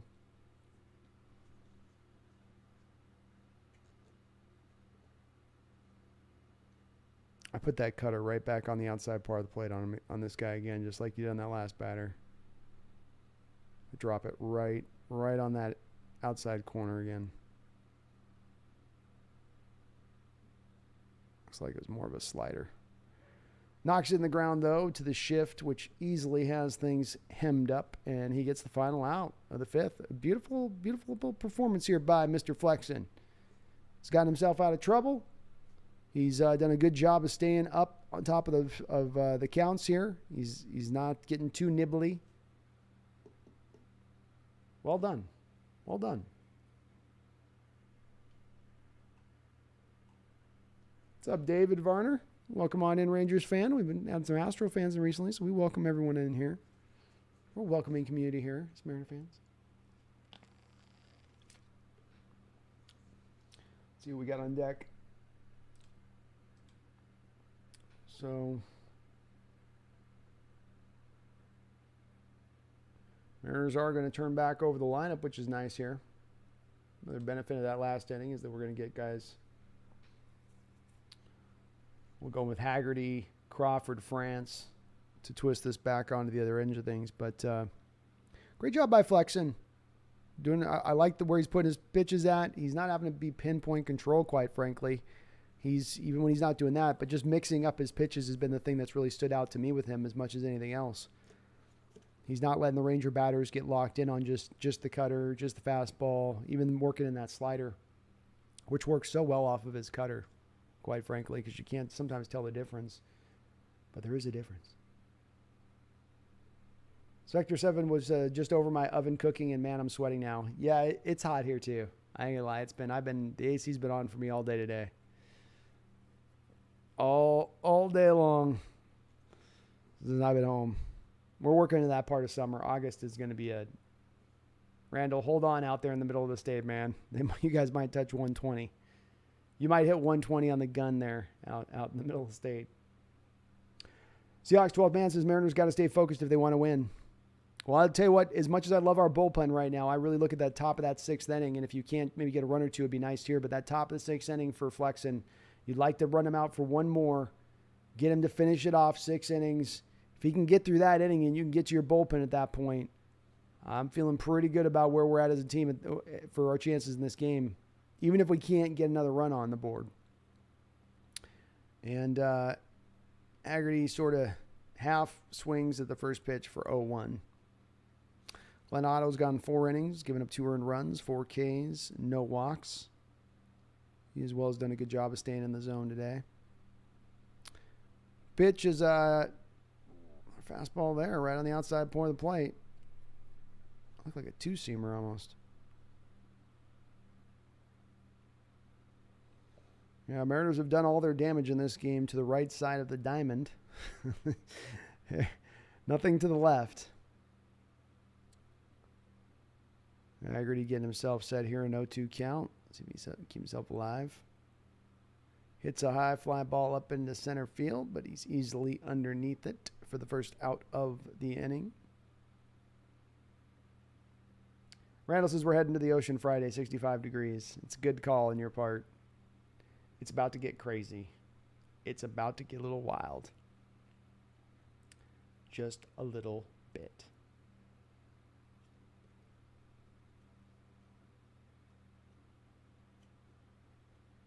What a beautiful night at the park. It looks picturesque down there. Crawford steps in with 1 out now. First pitch swinging, knocks it high up into the air, but this looks like this is going to be playable in foul territory. Catcher's over, and he's got it. It's again where you with Crawford, it does stand out to him. He's such an aggressive hitter that, and I don't want to tamper down his aggression because he does fine with it. But I do like him so much more better in the number 2 order of the lineup, and then France 3, and then when you've got Julio at the top. Boy, I think I thought that was a real smart move by Service when he put Julio into the top of the lineup in that way, because he's just not going to take as many pitches in there as Crawford as you'd necessarily like, and I want to get as many at bats to Julio as I can. All right, 2 outs for the guy that's been the setter of the table today for us, Ty France. He's 2 for 2 in this game. He's one of the few guys in this lineup looking really good post All-Star break. First pitch is up and in. And it looks like I don't know what that hit, but it's a foul. I didn't even see him swing.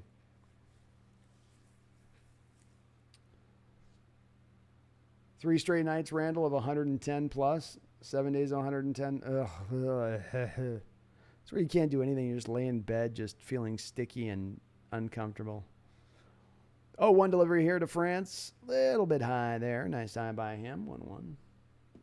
Seahawks 12th man says, I like the lineup we had during our win streak. I did too.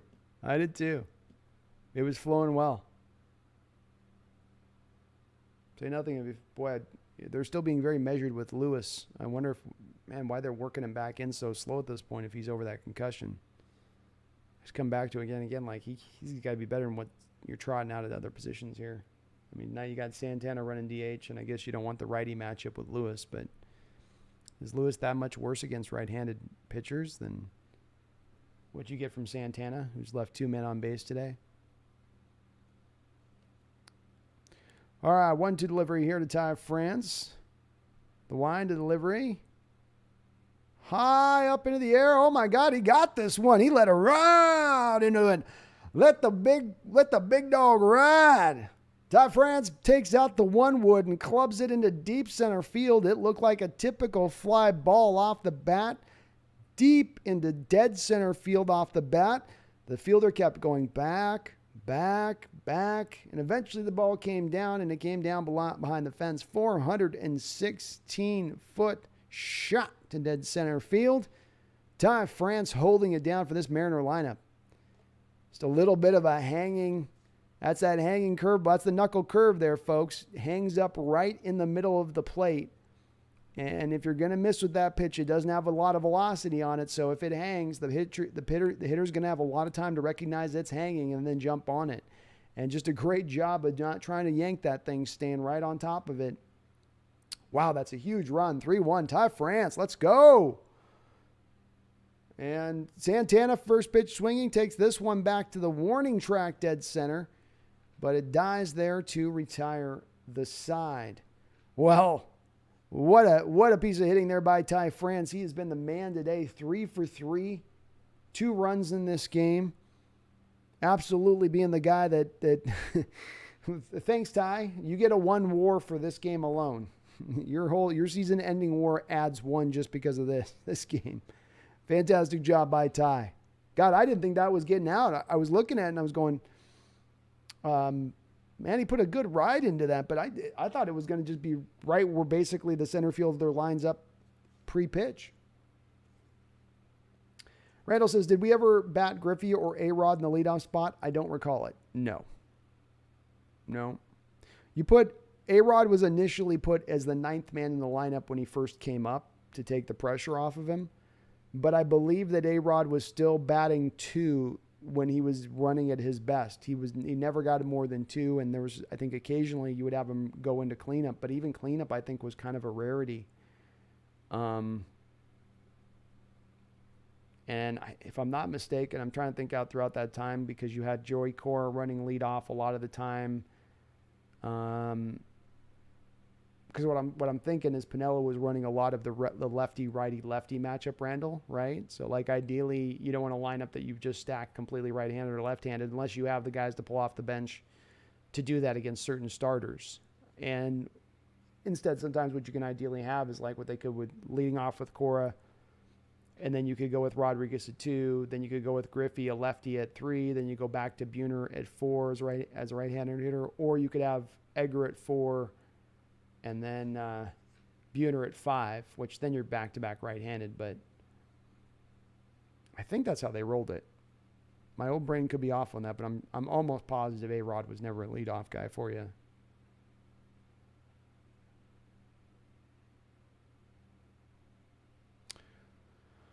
All right. So let's see what Chris Flexen can do now here. Hold this down. Like I said, I think this is a very key inning for Flexen. If you get your bullpen's a little taxed coming off that Astros series, if you can wait to get this into the 7th inning for them, that would be kind of an ideal for you here. That ball is hit hard the other way. It is floating. Oh, and it just carries. The Lord giveth and the Lord taketh away. Home run for the Texas Rangers. Great piece of hitting there. Ball's out on the outside part of the plate. Just like with France, didn't try to do too much with it. Not a tremendously hard hit ball, but solidly hit. And it drifts off to the shortest point of this park. I mean, that's where you hit that. He hit that home run is essentially to that Griffey porch over there, as I like to call it. It's a 326 to the fence, and he hit it probably 328. Well done. First pitch swinging by the next batter. Comes up with it. That's okay. You got the 1 run. This is part of the great part of having France give you a little bit of elbow room, a little breathing room. But Flexen's got to lock it down here, and he gets a nice little trickler from low for the first out here. Okay. We're okay. It's okay.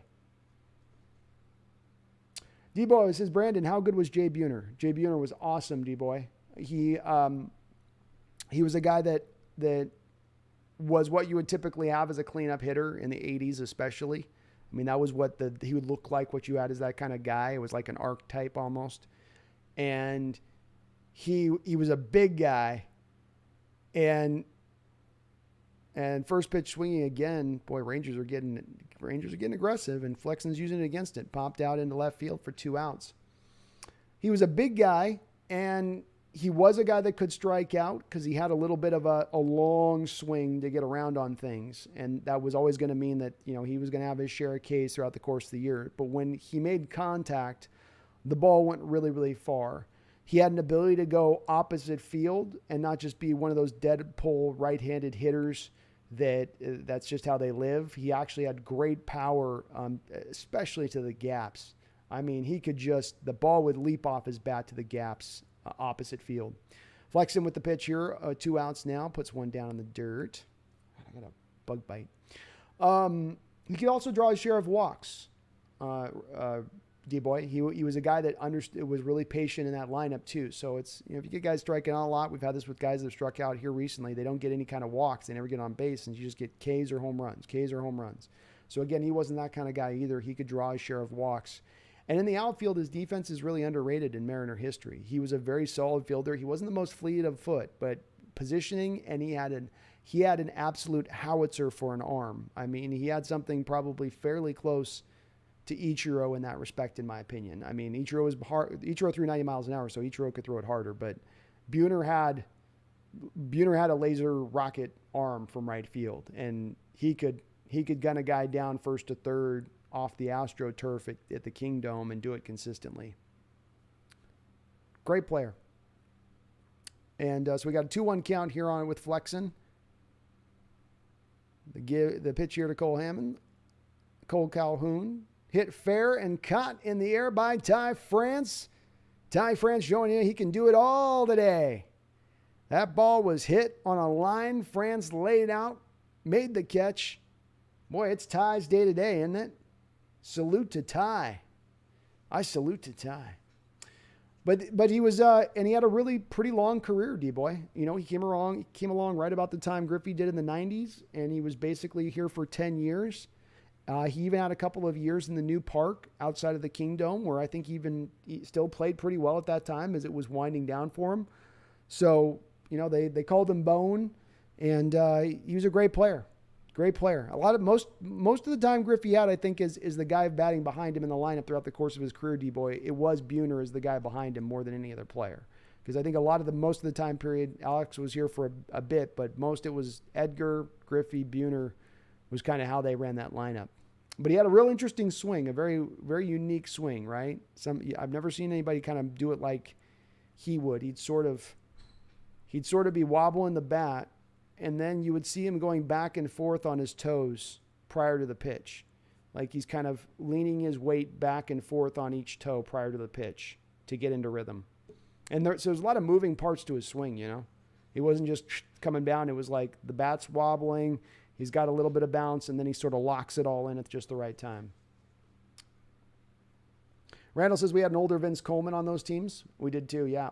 He's a trade deadline deal that we added. I don't know how long he was here. I forget, because he was added at a trade deadline. So I think he was here on the trade deadline and then another year beyond that. But yeah, he was definitely the older version. I don't think did we bring in Ricky for a cup of coffee too? I think Ricky played for pretty much every major league team by the end. Can't remember. Ricky would be able to tell us. Ricky will tell you. Great play by France there. He snow coned that one. So as a first baseman, you always like having your mitt a little bit longer. You get a first baseman's got those custom mitts anyway, but I always had my mitt as a first baseman, and I always got the one that was a little bit bigger size, because you get that extra half inch, and it's a benefit to you, and it doesn't hinder you. It's not going to slow you down from getting the glove down in the dirt and picking stuff up. Might as well have the biggest mitt you can. Suarez, first pitch swinging, hits it down the line. Foul. Randy McDaniel says Buhner Buzzcut night. Oh, yeah, I did forget about that, D-Boy. They had this Buhner Buzzcut night, too, where you got free tickets if you came down and got the Buhner's Buzz Cut, where it's basically all your hair shaved off. So if you're willing to do it, D-Boy, you could get free tickets back in the day. And lots of people did it, by the way. The news would cover it and everything. Like, the news would be down at the scene like, well, we've got, I'd say about 4,500 people here getting their head shaved, including women. Hey, free tickets are free tickets, I guess. All right, nice job by Suarez to take the second pitch down the dirt. Let me get this 1-1. Otto comes set with the wind, and that will be a little bit high. 2-1. Otto looks dejected. Ooh, Munoz getting ready. Munoz is ready. He's going to put this very fast past your face. Like I said, man, Flexen getting through that sixth inning is the big hump here to me. I get into my bullpen here. I feel pretty good about these guys, even with a 1-run lead. Delivery, it's a little bit off. Nice job by Suarez. Suarez is now having two at-bats back-to-back that have been good quality at-bats on his part. Very good to see.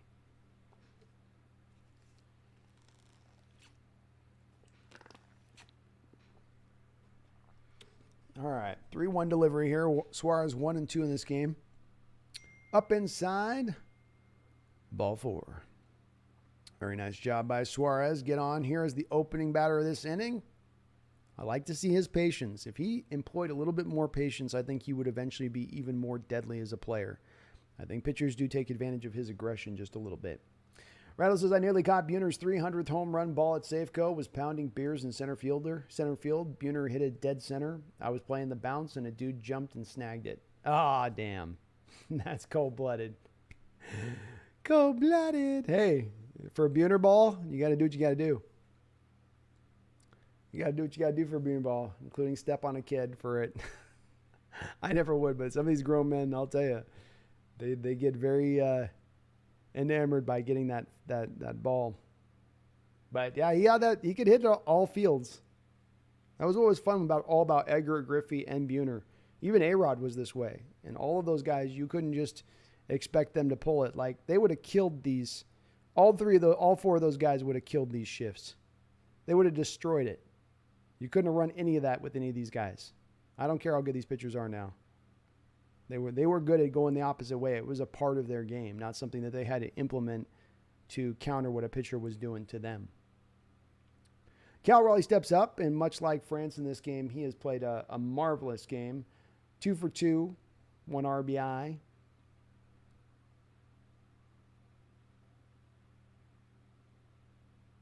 And takes ball 2. He like France, he's really locked in his at-bats right now. He's seeing the ball good. Don't got him swinging far out of zone here. If he swings and misses, it's usually going to be something that's a part on the plate. Really like watching Cal develop this year. It's just the fun in watching these young players come along. Second pitch is fouled at the plate. Good swing on it. Got the pitch he was looking for. Looks a little frustrated. Takes a deep breath. Re-velcros his glove. Probably feels like he just missed that ball. He was on it. Cal with 9 2-hit games this year and 1 3-hit game. 2-1 count. Oh, he gave him another one, and Cal let it rip. Cal took a mighty swing, and he stands and looks back in the crowd where the ball fell, and you can almost see the thought bubble above him. I had it. He was all over that 93-mile-an-hour fastball, all over it.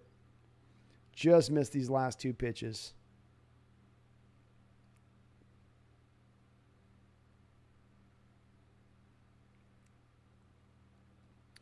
Cal gets back in there now, 2-2 count. Suarez on first. Nobody out. The line, the delivery. Oh, tough pitch. Looked like a four-seamer that got back on the corner. Great movement on Otto's pitch there at the end. It looked like it was going to be inside off the plate, and the thing just moved back in over the plate at seemingly kind of the last second, just drifted back over and caught enough black there. Just a fantastic pitch by Otto. Seahawks 12-man going back to Ty France home run. If you pitch it down the middle, Ty's most likely to convert it infield. Exactly. He's going to try to go with it. So the thing is, like, these hitters can employ a process where you try not to yank everything, because you've decided that that's where I get the majority of my power, and if I got to go the other way, I lose all my power. That's why these guys are so obsessed at times with going with their pull. Even if they're right hand, they're going to pull the other way. You know, if you've got a pitcher coming inside and I pull into that, that's where I'm really going to be able to generate the majority of my power. But sometimes you've got to be able to implement it as well, having that ability to find power going the opposite way, and you can. It's about how you're attacking the zone and where you're looking for the pitch. And I just keep coming back to that. Sometimes is the approach, and that's the stuff you can control. Yeah, we can't control that these pitchers throw 96 with incredible movement. And then once you get into the bullpen, now they're throwing like 99, 100. I get that. And that's valid. And all teams are dealing with it. But approach is something you definitely can incorporate and get better at. Elliot Mangas. Hey, I think we are still okay. We are indeed, Elliot. We're okay. We're doing good.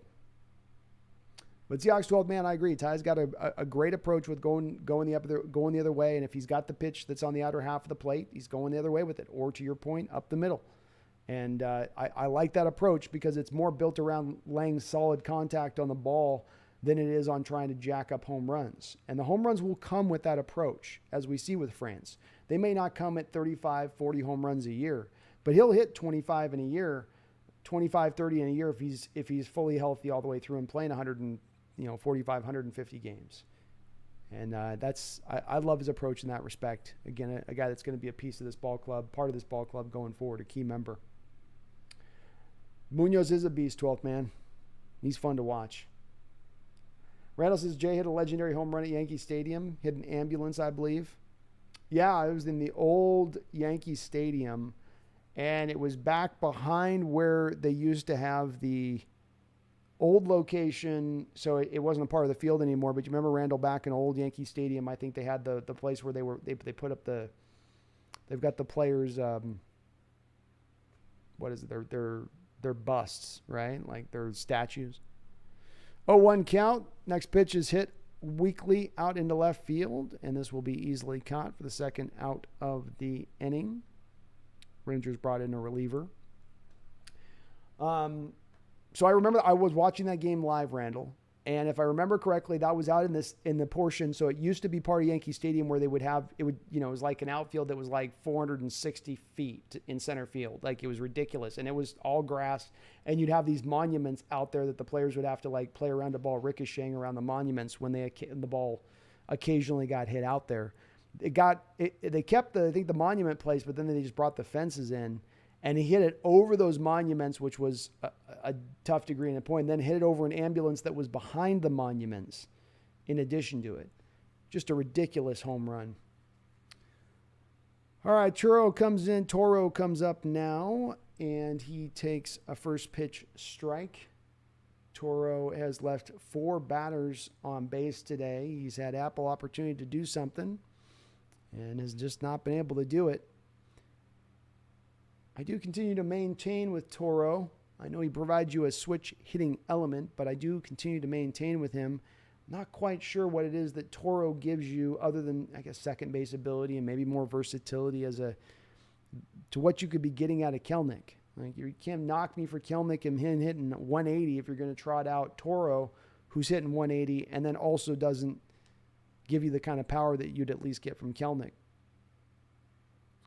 That ball is up high.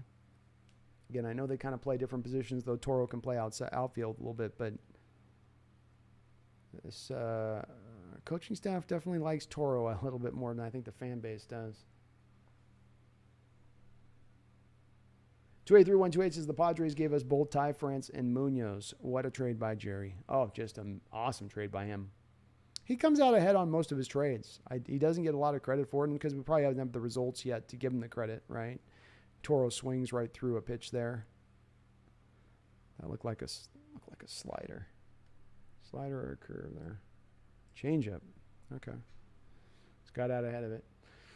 But he's done a good job with it, man. He's not made any brutal trades that have come back and really haunted us like other general managers in recent history here. Everything's been solid to really good to great. And that trade was probably his best of the bunch. And pulling that off as he did. I still go back to the Diaz and getting Kelenic, and if Kelenic can turn into anything of what we hope he can turn into, that's going to be another trade. You put that pelt on DePoto's wall as well. All right, we got a 1-2 count now, and there's the Winker Suarez trade. Yeah, that was another good one. 283 says true, but if we got All-Star Winker, that trade would be looking way better. Yeah, it's looking good. It's not a great trade. It's a pretty good trade for us. It worked out for us better. We didn't have to give up as much for it, so it's an awesome trade. But we thought it was going to be even a little better than it's been, didn't we? In totality, at least. Suarez with the lead here. And Toro swings right through a 93-mile-an-hour fastball outside of the zone and high. Toro is not impressing me today. Not impressing me any, and I continue to come back to I don't know what the deal is there with this guy. Just not sure what the infatuation is with him by the coaching staff. Big Country say would really like to see Toro play less. Laughing out loud. Yeah, I'm with you. I don't, 5 runners left on base today. After that swing and a miss, he's now hitting 177. Now, if you're trotting out a guy hitting 177 in a lineup, he better be amazing with the glove. He better be drawing walks right and left, or he better be hitting with power. And I don't think that Toro gives you any of the above.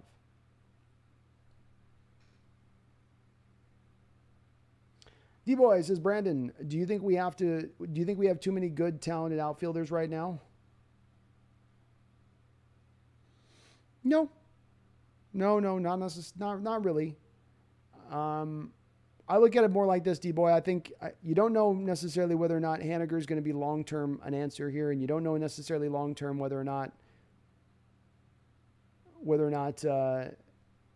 Kelnick is going to be a long-term answer here. You're kind of in a good place to be as far as I'm concerned, D-Boy, rather than you're relying on some guy to get along and develop and you're like just waiting on him. Like, you're sitting there looking at your clock like, are you ready yet? You ready yet? You ready yet? You actually have guys that can push each other and you can let the best man win. And then whatever you don't have out there that comes out in the wash, you can now package together to go get go get another player to another position of need. So I think it's a really good problem to have. You do technically have a glut of them right now, to your point on this, where you're not sure who's going to be where. But I think it's a complicated question to answer too. Because like I said, Haniger would be on, Haniger, Winker out there is kind of a platoon situation in left field, I guess would be somewhat of an ideal, with Haniger playing more of a majority of the games over Winker at this point, in my opinion. Center field, there you got Julio, and then right field, I don't know how much they're going to plan on really playing Lewis out there. I think he's your DH long-term into the future with maybe an occasional outfield appearance. Some of this just comes from the gray area, D-Boy, of not knowing where the injury is fully with Lewis as far as the knee stuff goes. And if there's sort of we got to manage it like it's, bone on bone or something, which I don't know if it's that, but that's sometimes where it can go with those knee injuries. So when I look at right field beyond that, Kelnick obviously could be an answer out there as your main right fielder with Lewis then DHing. And we're really talking about this being a problem of Winker, Haniger, one guy not getting enough run out there in the lineup. But that's, to me, your long-term view on it. First pitch swinging, 100-mile-an-hour fastball there by Munoz, and it is hit meekly up over the second base. Toro's right there for the play. 1 down, 1 pitch, 1 down. So a good problem to have, D-Boy, but no, I don't think we have it. I don't think that's an issue we're sitting on quite yet with where we stand. Maybe once all these guys get healthy and you've got a couple other guys who could be decent players for you in the field that you're now pushing out that are, you got to make a decision on. But, Dylan Moores and the left-handed guy we got as well, I don't know. They're okay. They haven't shown me a ton yet to think I can look at them as writing them in or penciling them in long term. Munoz quickly gets Josh H. Smith into an 0-1 count. Gives him a little slider there. A little show me slider. 1-1.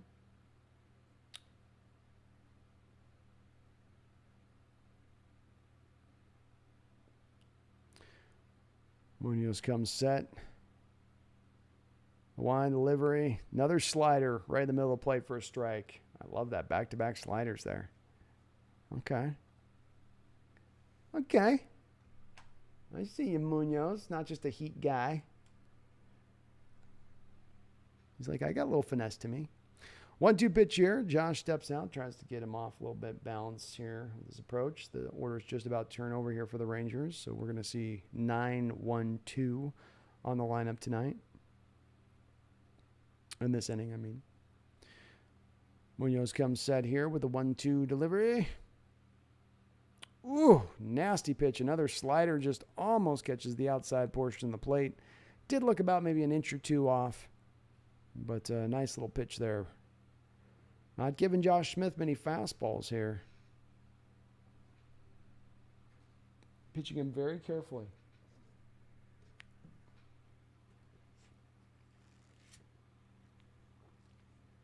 Josh knocks it up the middle. Crawford's got it. Throws it over. Just getting Josh in time. Nice play by Crawford. It's a ball that's bouncing real slowly there, and you got to kind of wait, and then finally get it and go.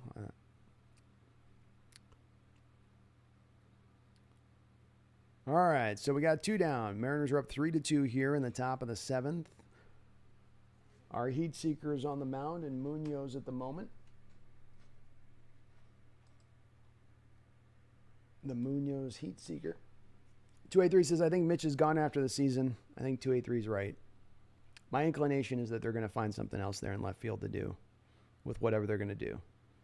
And as much as I do like Haniger coming back in his return, it's a difference between what you add to the lineup this year and what's needed this year versus the long-term approach.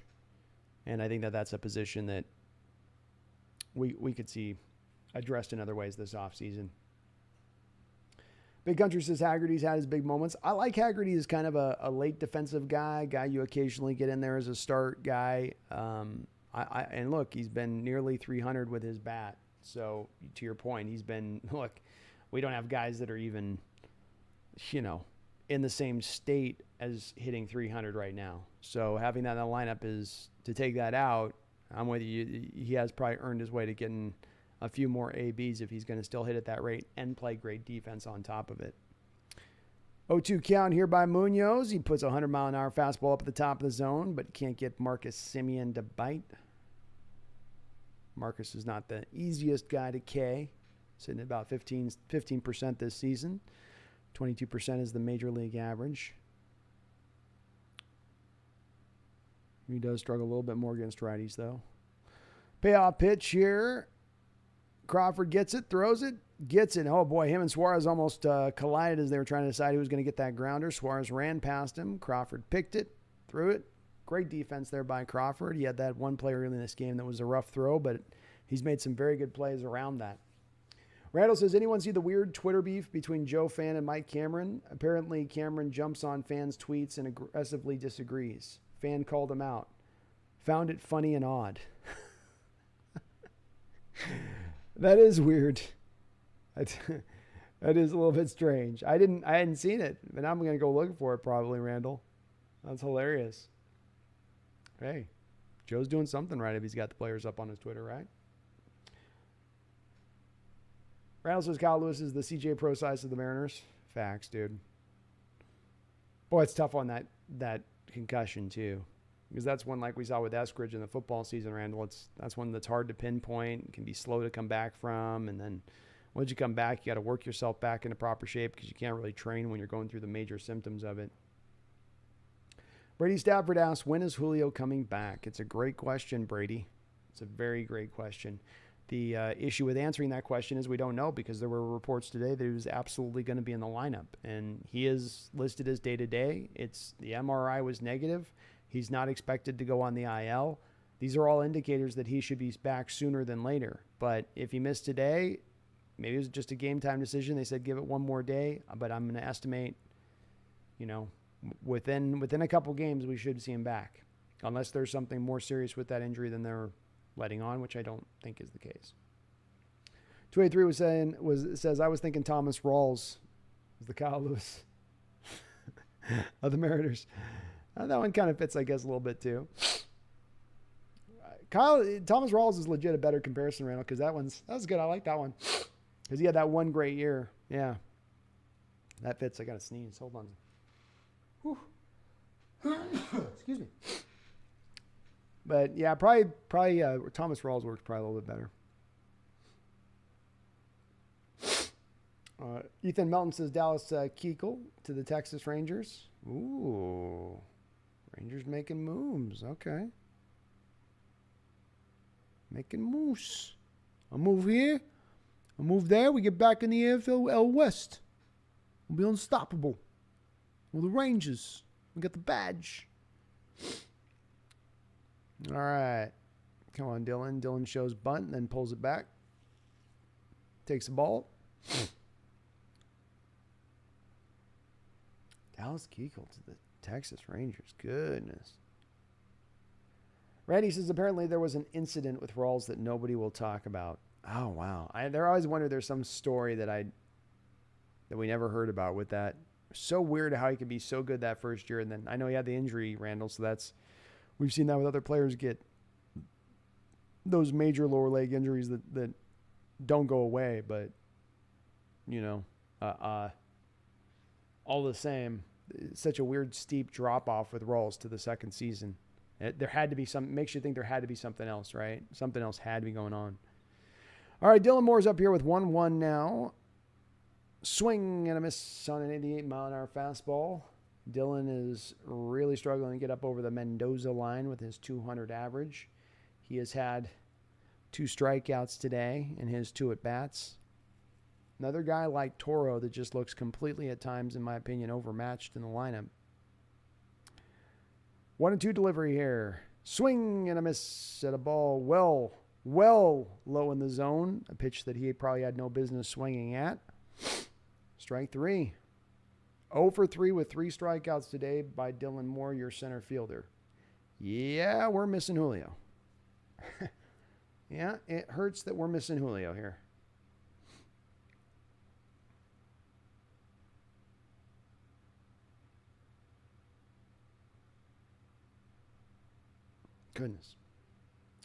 Goodness gracious. All right, Sam. Let's see if Ham Haggerty can do it here. Haggerty pops up a bunt on the first pitch, knocks it out of play. Mariners showing some bunts here this inning. Okay. I guess by any means necessary.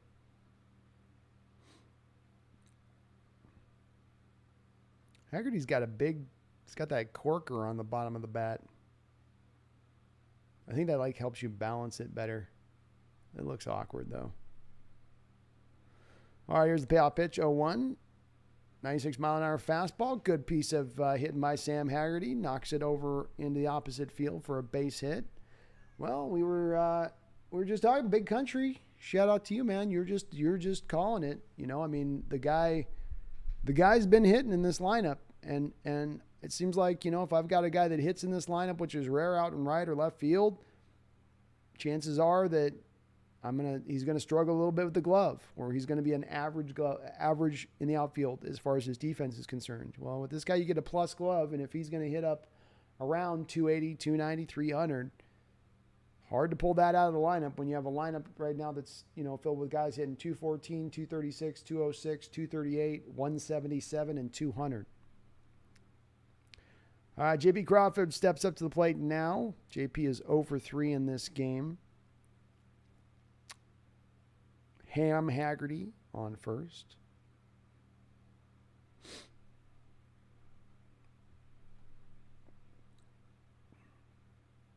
"96 degrees here right now at 9 at night. Oh, I guess 86, sorry.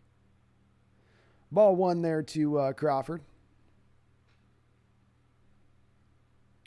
Mariners are middle of the road in steals in Major League Baseball in both attempts and successes. Here's the delivery of the pitch. Crawford gets one that he likes, just fouls it off. Krotos says, "Man, I remember being dumbfounded by the second-year drop of Thomas Rawls. It made almost no sense and how he could never get back to his rookie-type season." Well, as Randall talked about, I've heard what Randall talked about, there being some unsaid, untold story that we've never heard of at play that as Randall said, nobody wants to talk about. Good job by holding back there by Crawford. He was just about to bite on that pitch well out of the zone high. He was able to hold off. 2-1. But there did seem to be something there, Kronos, and maybe someday we'll hear it after Carroll's biography comes out or something. Here's the sad tale of Thomas Rawls. And we'll really find out what the true story was. But I haven't seen a player kind of fall that quickly, that far off from just their first year. And maybe again, maybe it's just the injury too. I mean, he suffered badly. He had I think the ligament damage stuff and the broken leg thing. So that could do it too. Burke, the relief pitcher for the Rangers here, is being very careful with Haggerty over on first base. Very close eye on him. Here's the line delivery, knocked out. Again, Crawford gets a nice fastball at the top end of the zone there, and he likes it. He knows he just missed both those two pitches as he shakes his head. Yeah, those are right where I could hit that. He knows it. Rangers bullpen has been struggling, to say the least, recently for them. Starters have been holding it down, but the bullpen has been implosive. Haggerty's goes. And Crawford swings at a little bit of a ball up outside the zone. It's right on the edge of the zone, though. You got to protect there. Understandable. Haggerty had that base stolen, though, if he holds. Samuel Gonzalez says, I just bet 40 for score to stay under 6.5. I like that bet. I like that bet, Samuel. Mariners might mess you up on it, though. They might be the ones that we're at the top of the lineup here. Delivery 2-2. Up a little bit high. Again, good job by Crawford not to take the bait there. And to hold up that ball's coming in hard and fast. He's seen it laid out of that lefty's hand, but good job there.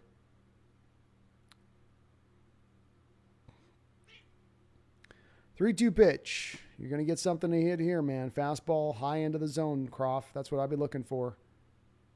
And that's where he put it, high end, but way high end. That ball's a good 18 inches up outside the zone. The catcher had to reach up high just to catch it. Burke does a little bounce, and that's ball 4. And that brings up the crusher. That brings up the skull crusher. The man, the myth, the legend, Ty France, who last at bat took one to 416 feet dead center field in a park where you don't hit dead center field home runs. Can he do it one more time? I know we asked you once, Ty. I know we asked you twice. And yeah, I know we asked you a third time. But brother, I ask you once more. Can you close this out? Can you bring this forward? 3 for 3. 2 singles. 2 runs. Solo home run. Best hitter in this game. Ty France steps to the plate with a runner on first and second. And he's facing a lefty, folks. Oh, he's going to see that ball good. First pitch. High and outside. Burke's struggling to find his control here all of a sudden as he's missing wildly off the plate. Catcher looks over to the Texas Rangers dugout and says, what do you want me to do with this?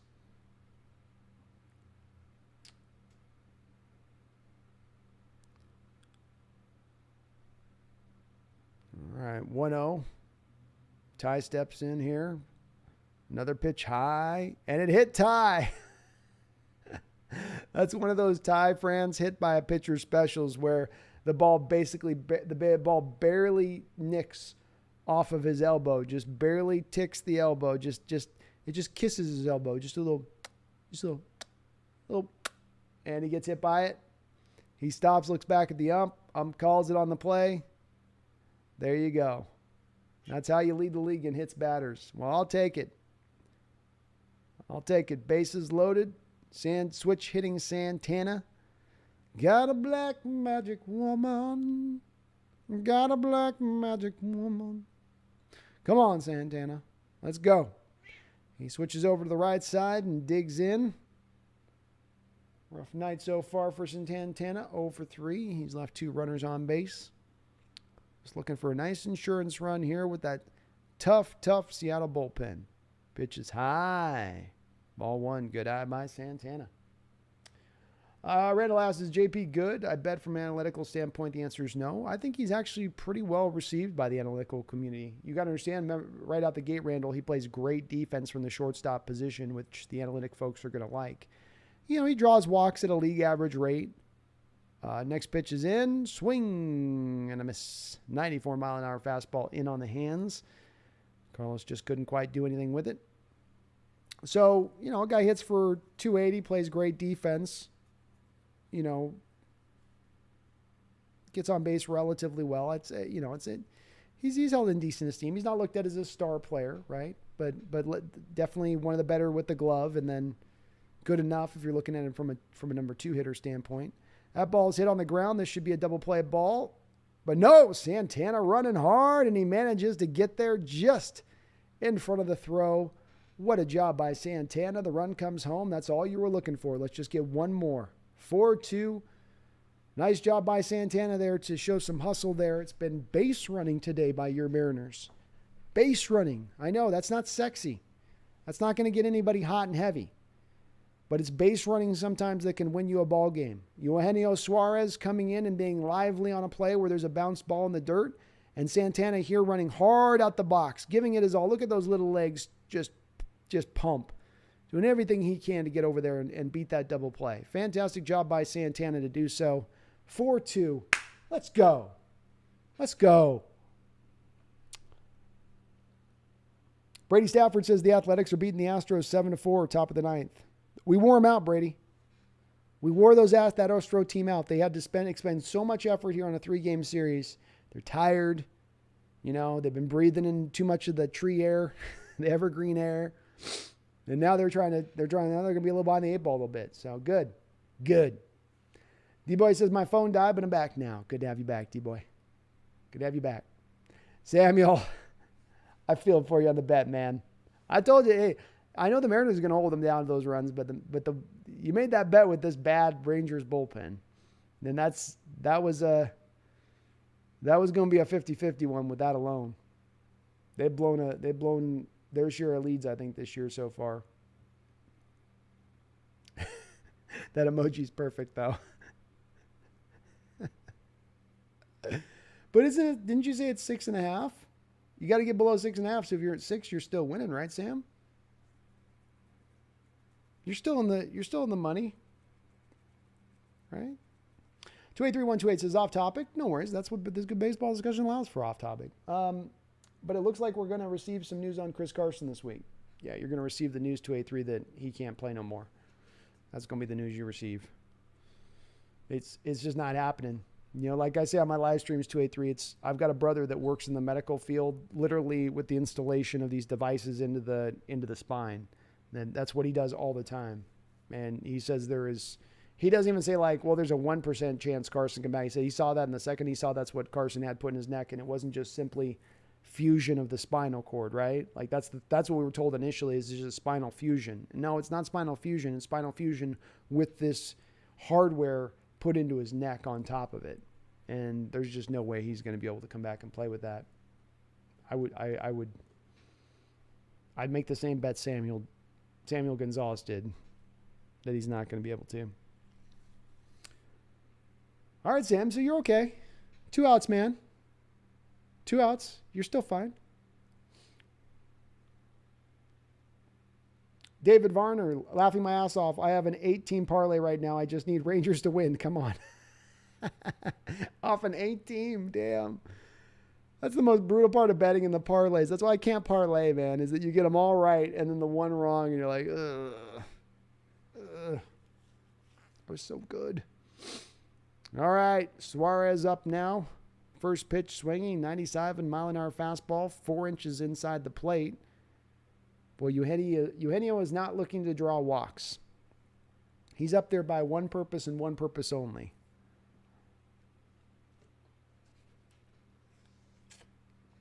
Rangers bringing out another reliever.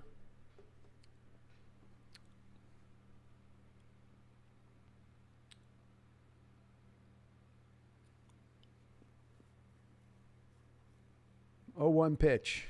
Another swing at a pitch outside the zone by Suarez. He does get the bat on the ball, but only knocks it foul. 0-2.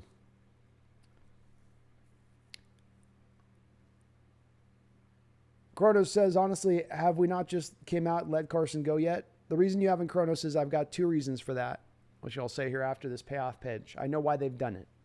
I've got a good reason for why they've done it. 0-2 here. Come on, Eugenio. Come on. Okay. So, strike 3. And that will end the 7th. Eugenio has had 2 very good at-bats in this game where he's done more of what I've trying to ask him to do, which is be more patient. Stop swinging at so many balls outside the zone. You just have an at-bat there where on 3 straight pitches, he swings at 3 straight balls outside the zone. That's, again, what I talk about when I say approach and things you can control as a batter. I get if one pitch you're going to swing out of zone and I sort of chase that one. But 0-2, you know he's going to put that thing far off the plate. Don't be so jumpy on it. But it's the thing that bothers me about with Eugenio is that feast-famine thing that goes on with him a little bit. And he's just, you can control your approach. I'm telling you, you can. So just to let you know, Cronus, on the Carson thing, here's, as I understand it, and it took me a while to kind of figure this out a little bit. The contract that he signed had injury protections within it.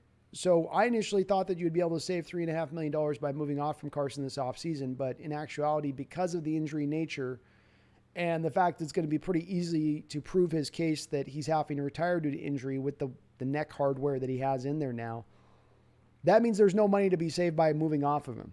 That means that you're on the hook, Kronos, for the totality of what you owe him right now. And so it doesn't really gain you anything to move off from him prematurely. I think the team's trying to do right by him and see if, and he's trying to work out and see if he can save a little bit more of his career beyond that. And Carroll loves Carson. We know that. So he's definitely going to try to do right by him. But that's why it's prolonged out like it has. D-Boy says, Brandon, who has been the most improved player to you this year from last year? Good question. I think I know my answer, but I'm just thinking, making sure I'm going through all the names.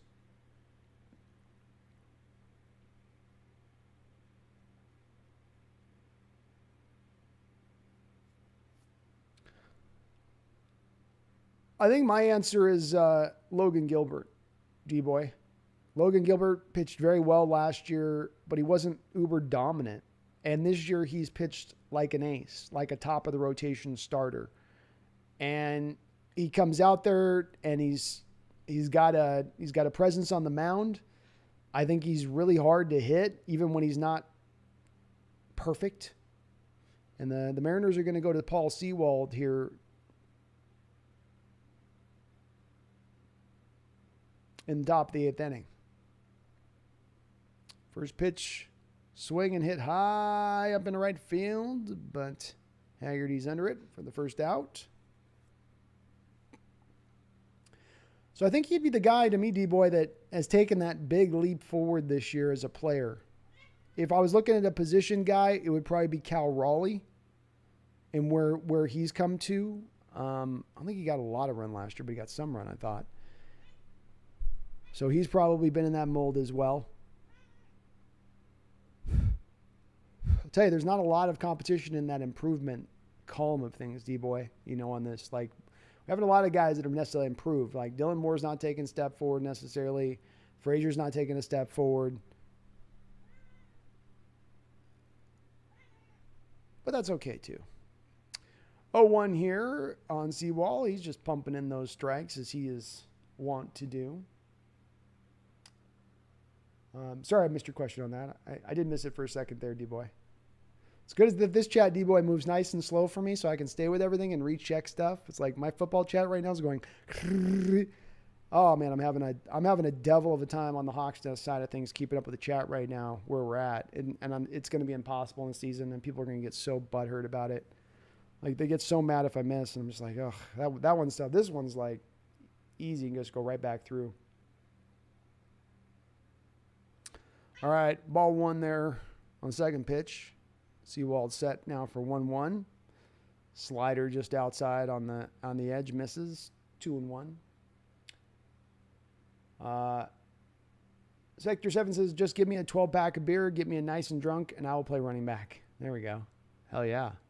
And you don't feel it after the 12-pack. Not until the next day, at least. Okay, kitty. I hear you.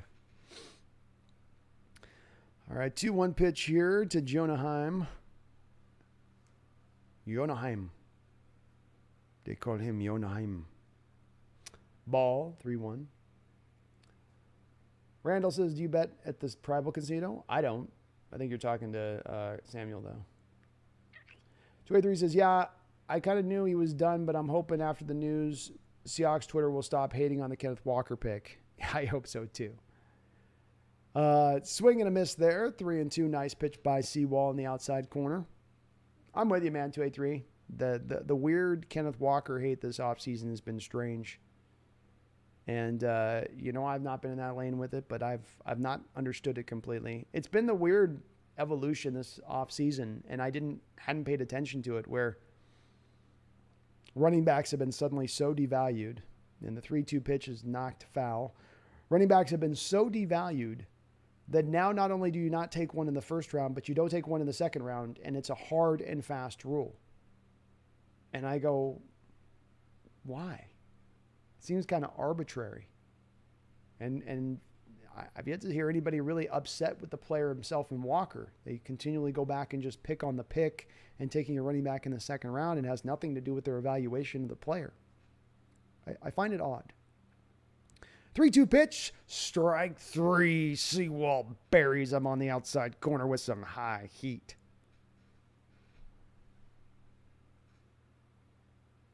Pitch is probably about 3 inches off the plate, but it's got that movement where it's running away, right? It's running away at the end. And the hitter's trying to protect at that point. A four-seamer and it just keeps running.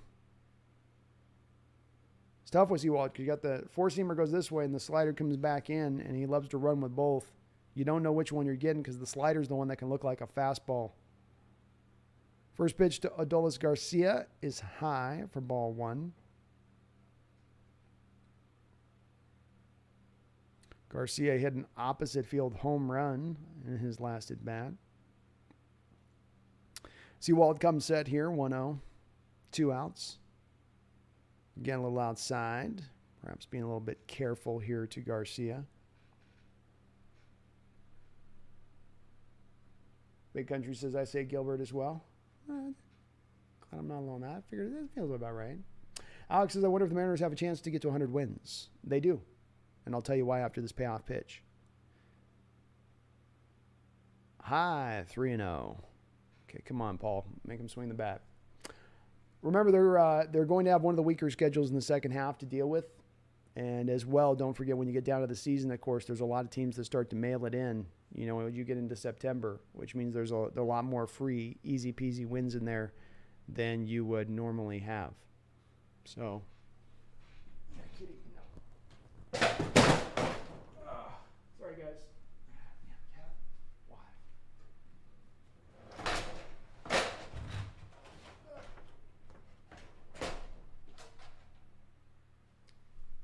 Sorry about that, folks. That's the magic of having cats, is that they got to get into everything. So I have to basically, she was about to put her paw and shut this whole thing down. So sorry about the crash, but that's the beauty of a live stream show. All right.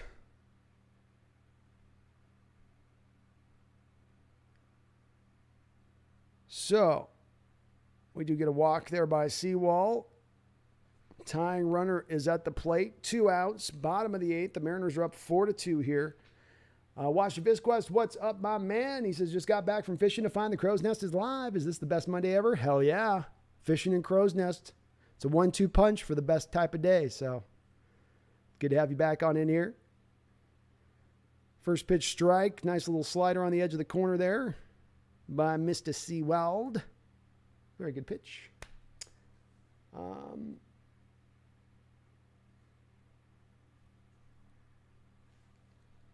All right, so we got the 0-1 delivery here. Runner on first. Seawald comes set. Another slider hits the outside corner. Runner goes. Woo! Cal Raleigh with a ripper down up there. Picks him off. Looked like the runner was going to get in there. He had a good jump. Raleigh put it, it did bounce, but Raleigh just had put some smoke on that. Crawford with a great job to not only pick the ball at second base, but then get the tag down, and it's bang, bang. He literally has the ball bounce into his glove, tag down, and he's got to do it all in one motion there. So that's a great teammate play there where Raleigh with the explosive throw from the catching position, and then Crawford with just a great tag there. fantastic tag. They're going to probably review this and make sure, so I haven't looked at it closely, but it did look like he got him. I mean, it is bang, bang. It's bang, bang. They may overturn it, but it's such a good play. How do you not? You know what I mean? It's one of those, like, you want to give it to him on how good a play it is. And he got him. He got him. The slow-mo on that shot there, that's money. That's money. Yeah, ump with the solid. I'm giving him the gun show on that out. No, he's out. Love it. What a throw. What a catch there by Crawford. That's beautiful baseball right there. Crawford getting in position in front of that bag, positions himself in the right place to make that pick, and it's a hard pick to make. It's not like a first baseman's pick, right? Where when it's coming into you, you can adjust your body and you're stretching the leg out like a ballet dancer or something. When you're doing that from a second base and you're running over there late to the bag, it's so much harder because you're not looking at where you're running to. You're trying to track what Raleigh's doing and where he's throwing a little bit. That was awesome. Randall says, needed to win at 74% clip to get to the 100 wins. That's right. But I think we can do it, Randall. I mean, it's a tall order. It is a tall order. But I think we can do it. With the schedule we've got set up this upcoming season, I think so. Randall says, in a few years, three-headed monster, Kirby, Gilbert, and Hancock would be fantastic. Oh, it would be. That's a great rotation there that you can build from. I love it. And I agree, Randall. This does remind me of the early Hawks Nest days, man. It gets overwhelming in the Hawks Nest at times. We get the 200 plus people in the chat, and you're trying to stay on all the deals, and it's hard to have as much the back and forth interaction doing it that way. Certainly, as I probably do more Hawks Nest, live streams and stuff, Randall. And like you mentioned, I do want to do like the members only thing as we get into it. End of the season, do like live stream shows just for that reason, to try to capture a little bit of that back, because it's going to get, I know Randall this year is going to get, it's going to get crazy. We're going to have 350, 400 people in on game day, and it's going to be we're going to have, I'm getting more 49er fans in on stuff, and we're getting more Rams fans in there I'm seeing on stuff. So it's like, it's going to be a thing. It's going to be a season this year. D-Boy, I'm sorry, I missed you. I did miss you. I'm sorry, D-Boy. Says, would you say Logan is better than Ray?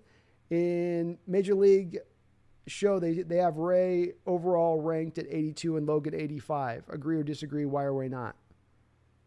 I think Logan has better natural stuff than Robbie Ray, D-Boy. But Robbie Ray is at that advanced, it's like he's already gone to college and then done the postdoctorate work, and he's got that understanding of pitching and what he wants to accomplish at the plate, whereas Gilbert's really still coming along with that approach. And Cal Raleigh's 1-1 here to open up the top of the 8th inning. So I do agree that there should be more for Gilbert. I would probably have Gilbert, who's been, you could make an argument, one of the top 5 best starting pitchers in the league this year. I would say the show has him based on his rank from last year more than this year. He should probably be a little bit higher, closer to the 90 range of things. But Robbie's probably, to me, it'd be like he's a 90 and Robbie Ray should be like an 85. I like Robbie and I think he's really good. But, Robbie just doesn't have the pure stuff. Gilbert can get by with 2 pitches. Robbie's got a menagerie of pitches he can throw at you, D-Boy. And he has to, because kind of the lack of stuff a little bit makes you have to.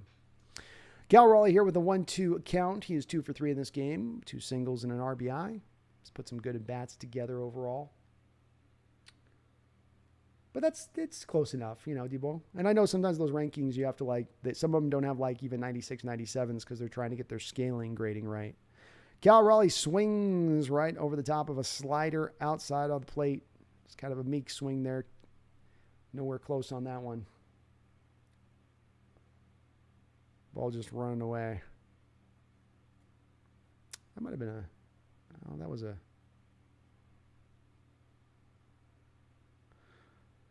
All right, so 1 down now. Adam Frazier to the plate. Frazier's had a bit of a tough day to say the... No, he's been okay. He's 1 for 3. He's all right. He's all right.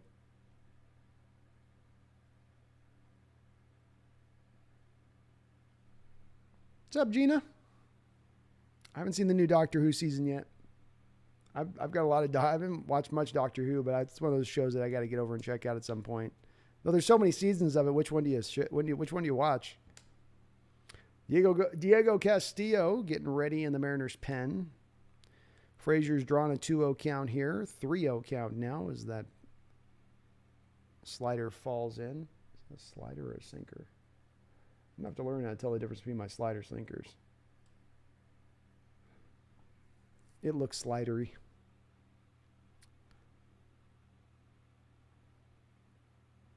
Ball 4. Fastball off the plate. Nice job by Frazier to draw a walk there. Frazier has been playing better.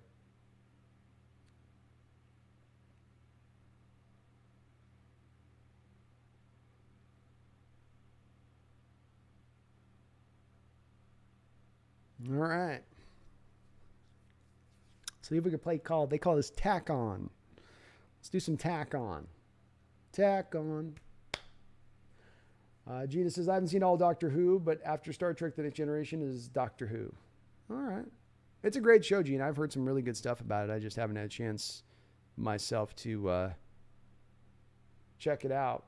But it's got a lot of people that are very faithful on that show. And there's some cool clips. I love the clips. There's this one clip online of Doctor Who of the Van Gogh being teleported into the future, and he's like watching people enjoying his art in a museum. It's a pretty cool scene. They do it really well. Toro up the plate now, 2-0 on Toro. Showed bunt early on, but not on the second pitch, and he's showing some rare patience at the plate. Indeed, Toro has had pretty tough day out there here, along with Dylan Moore. Both of them have been really struggling in this game. The combination of the two of them have left 7 men on base. Toro himself has left 5, with currently a man on first base as it is right now. Come on, Abe. Again, you just don't do yourself any favors. You got a 2-0 count. You've not been hitting for anything.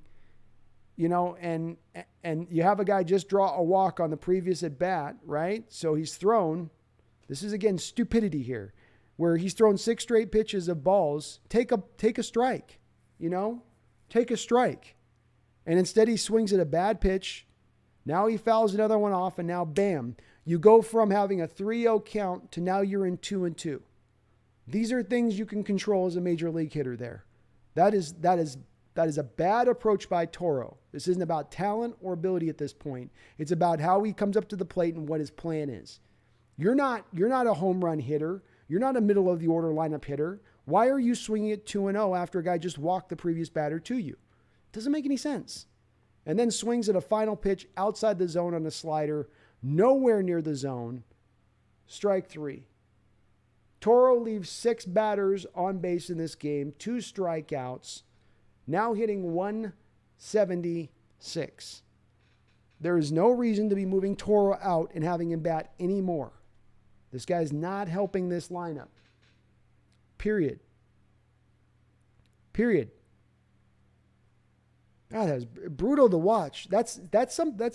You can't, there's no excuse at that point. You're 2-0. Previous guy just walked. Who of you out there in the chat would at that point go, okay, I'm kind of a, slight power guy. I'm a utility player. When is that ever a guy at 2-0 who has any business at that point taking that kind of monster swing there? And especially at a pitch that's out of the zone. It wasn't even a strike.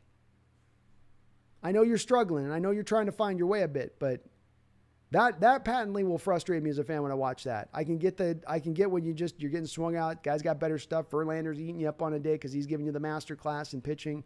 It's another thing when you're doing silly stuff. All right. So let's see if Dylan Moore, unlike Toro here, can maybe recoup a little bit of a lost day. Dylan is 0 for 3 with 3 strikeouts.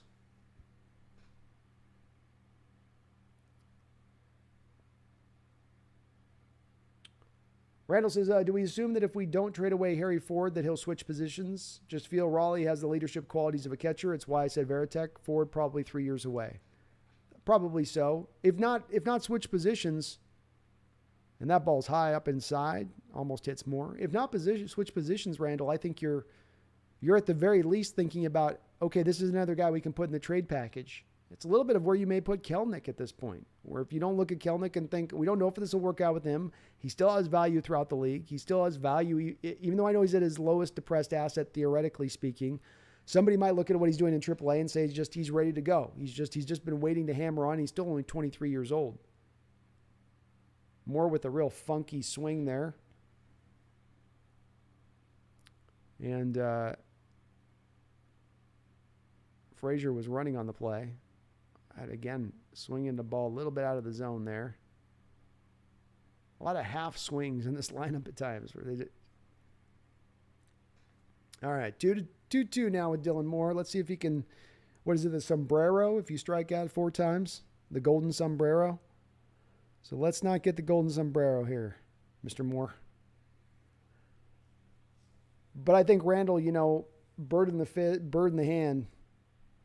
That ball is thrown into the backstop wildly. Dylan Moore will take second base easily here now. 2 outs, 3-2 after that pitch. But this is a bird in the hand, Randall. You know what you got in Cal Raleigh, and I think he's going to continue to give you more top end than what you've seen so far from him. And I know the average is down, but the average is really predominantly down because of his early season struggles. He's done much better when you remove the first month of the season from his season totals. And I think Veritek is a great comparison. I think if you've got the equivalent of Veritek at this point, you're not really caught up on what you have in Ford outside of him being some superstar at the position. But again, I look at it more of what can I package Ford to go after now a position. Swing and a miss by Moore, strike 3, and that will retire the stride. So a golden sombrero by Dylan Moore today. Just can't put the bat on the ball. Moore, Toro, really struggling in this lineup right now. Really struggling in this lineup. But I think that's the better way to go. I can work with Veritek in this lineup and a Ken Griffey Jr. out in center field, Randall, right? Where you can start to kind of, I know what I've got, so I'm all in on what he provides. And, if you can use Ford with somebody else, it's like, then we're not really losing a true asset at that point. Yeah, you're losing an asset, but you're just moving an asset around. You're dealing from a position of strength to work on one of weakness. And at this stage, Randall, when we really are looking at now fewer positions of need to attack and address in this development and this turning this team up to really truly get it into a contender stage, that's the way you offset that, I think. 283 says, wouldn't mind grabbing a rental catcher at the deadline. Don't have faith in Torrens, and Cal can't play every night. Yeah, Torrens was not looking. Yeah, 283, I agree. I concur with you on that, man. Torrens is looking a little bit rough when he's come up so far this year. Last year, he had some pop in his bat, especially when he really commits to going the other way with the ball, but he's just looked uncomfortable at the plate this year. Sector 7 says, man, Brandon getting on Toro like my mom got on me for being late to school. I hate it, man. There's things I know you can't control in baseball, and especially this day and age with these pitchers as good as they are, which is with as much velocity and movement as they're providing. But doing stupid things around that, and this is not minor league stuff. This is like not Pee Wee baseball, but this is definitely like your minimum medium advanced in baseball that you would learn. Coach would be telling you, you'd be pulled aside by the coach at that point, and he would ask you. He'd say, okay, the previous batter to you, he couldn't find the strike zone for his ass. He walks him on 4 pitches. You walk up, he throws you 2 straight pitches. Then on the 3rd pitch, you decide that you're going to swing on it out of the zone. What was going through your mind there? And that's what the coach would ask you. He'd say, what was your process there? Because baseball is a game about thinking as much as it's a game about reacting and being physically magnificent. And I don't have a good answer to provide the coach in that moment. I'm being a moron. I had a brain fart because it's kind of unexcusable. Make that guy find the zone. Don't make the job easy on him. Make the job hard on him. And right there, Toro, as a guy who's struggling, you're already struggling. You're already trying to have the voodoo guy in the locker room rub some of his secret sauce on your bat, right? You don't need to add on to it. Truffle says, I agree. I can't handle Toro. I'm glad I'm not the only one. Chrono says, I feel like he's trying way too hard at the ball because he knows he's bad, how bad he's been. That's what can happen, right? That's human nature, is that you're failing and that your first instinct is to try harder rather than just to trust yourself and know that you can work your way through those struggles. It's very true. Well said.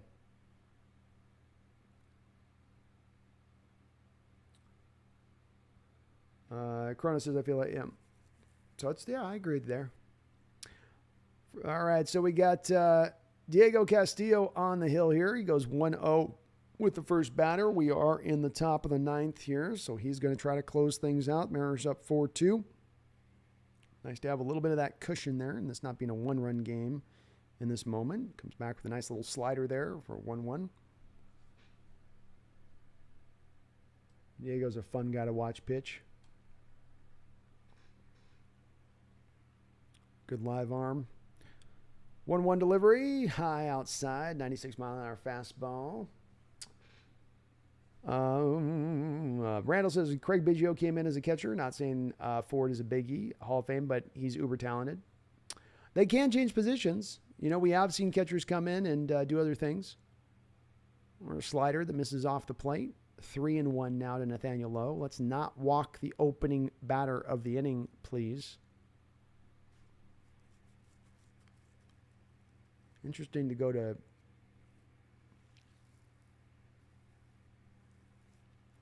All right, 3-1. He's going to get something meaty here. Ball's hit hard, high, deep, gone. Home run.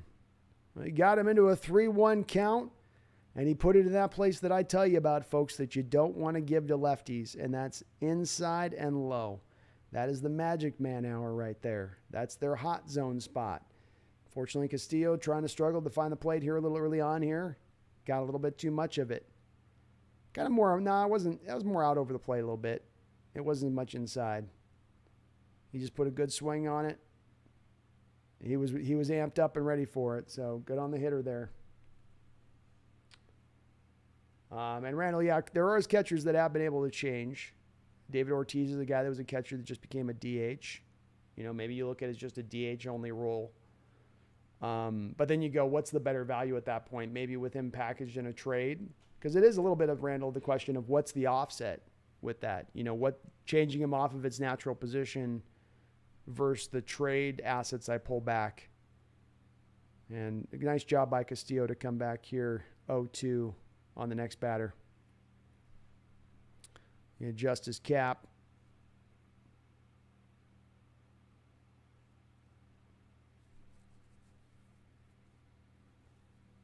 Misses inside. 1-2. Castillo working fast. But that's the interesting question. I'm not sure on that, Randall. I mean, I guess it does depend on the player you're trading for with that. But you do have a little bit of a usual restriction on where you're really moving those guys if you're moving them off catcher. It was unusual. 1-2 is outside. High. Misses with a slider. 2-2. It's unusual that you're going to have an allowance of moving the guy to, let's say, second base like you did with Biggio, or moving him to the outfield, which I don't think I've ever seen with a catcher. So you really have first base or DH as your options. And we've got a 2-2 count here now. Inside and fouled. Leode Taveras stays alive. Very nice pitch by Castillo. He wasn't doing anything with that. Come on here now, Diego. Settle down. Castillo's making me nervous too. I know. I'm with you, Big Country. He's like sweating profusely and he's like super nervous. 2-2. Here we go. I'm kind of weird that they brought Sewald in 8th. I would have thought that would have been the Castillo time, and then you go Sewald 9th. But maybe he liked the matchup off the lefties better with Castillo versus Sewald. 3-2 pitch. Important pitch here. Knocked on the ground. Through the hole. It just gets by the glove of Frazier. And we got a man on now. Nobody out. No, that was Toro at second base. Why am I not surprised? It wasn't his fault. He was being positioned over because he's a lefty, so they were pulling over to the switch. Y2KHA says, have these been normal streams? Yes, they have. We're 3 days in a row on this Y2K, so we're going to be doing this on the norm. I'll be doing these on the norm. I don't know if I'll do every game, but we're going to definitely be shooting for consistently getting this going.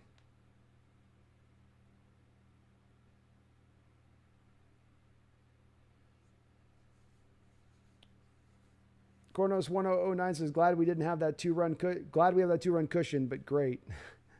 Greg says, please don't lose this. Please, God, don't lose this.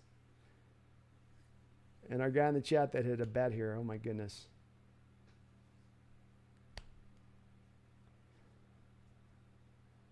All right. Cole Calhoun is up to the plate. Runner on first. Nobody out. Mariners are employing their Uber shift. Suarez is playing more kind of a in up at the grass shortstop kind of position. Mariners are very aware of the potential for a stolen base here. They're paying a lot of attention over there to Taveras.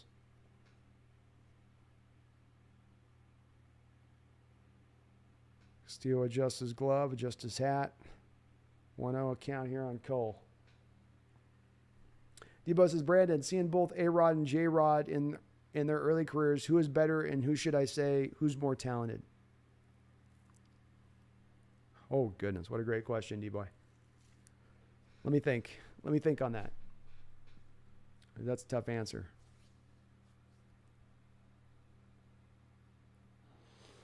So Castillo's gone 2-0 now here. Mariners have got someone up in the bullpen right now. Swanson's up in the bullpen throwing. Got to find the plate here, man. Cannot walk this guy. Inside, slider misses. Castillo is just not on his control right now.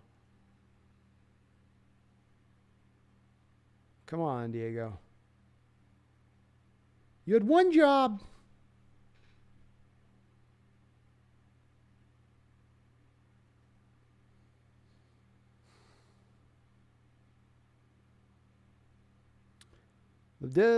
He's off. Runner's going. Doesn't matter. Draws the walk. First and second. Nobody out. Yikes. Yeah, 2-8-3. I'm with you at this point. Pull him. Pull him and get Swanson out there. Like, he's not.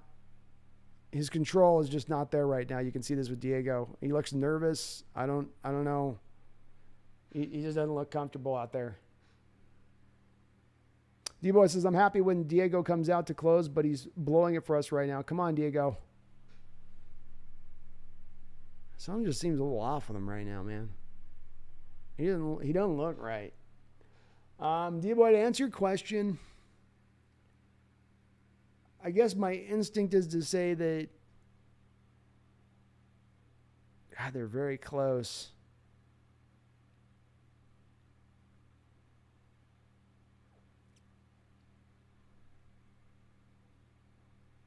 Kind of, D-Boy, before I answer that question, I kind of want to go back and look at what A-Rod did when he was 21 years old. Because A-Rod was like Junior, where he came up at 19 years old.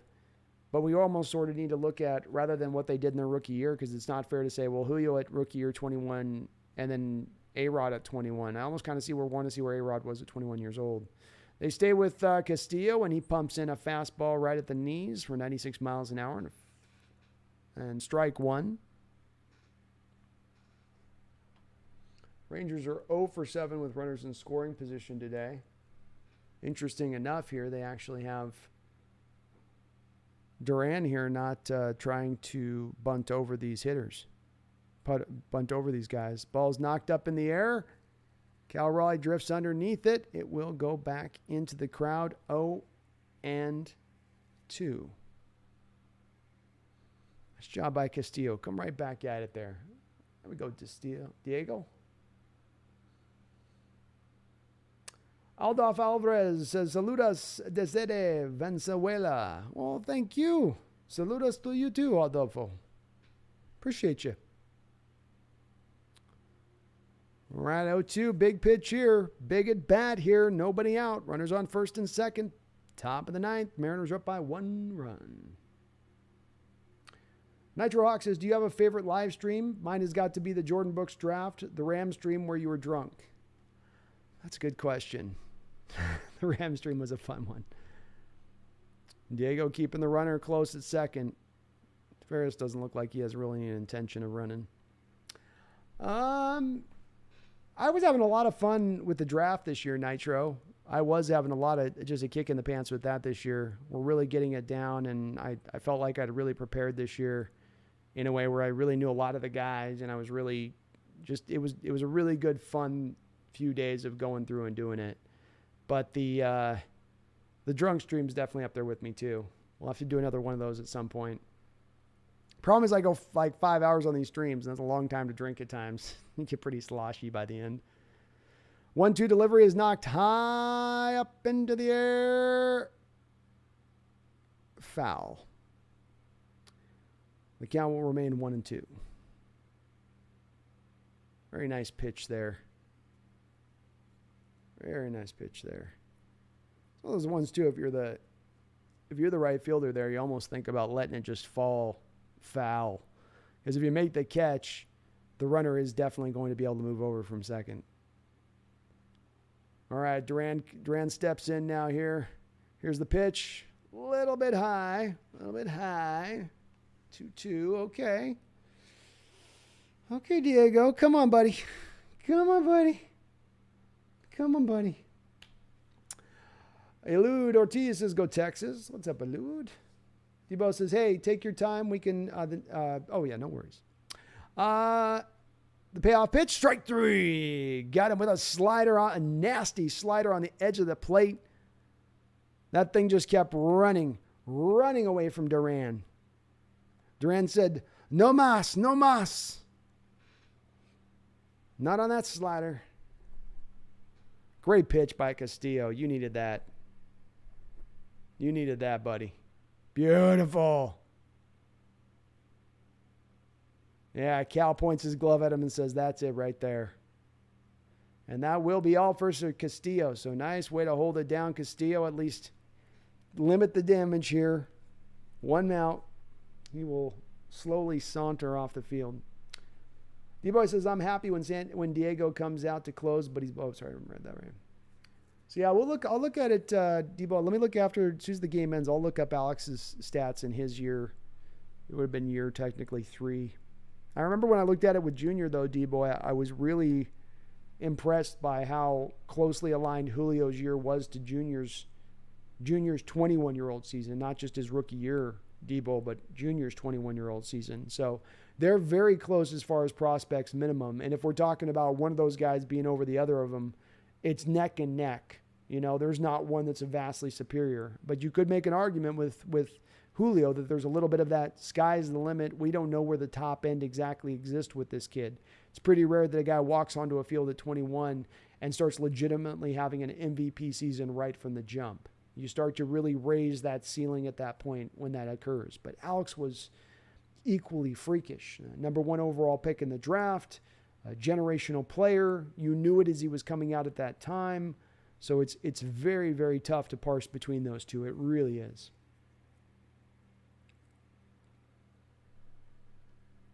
Yeah, I think you're right, D-Boy. I think they're trying to induce the double play here. Let's get the double play and call it a day. Big Country says A-Rod led the league in batting average and was second in MVP voting at 20. Okay. So you probably might put a little more on the A-Rod as a prospect by just a little bit with that, because if that's where it was, then and that sounds right. That's where I would probably place it. All right.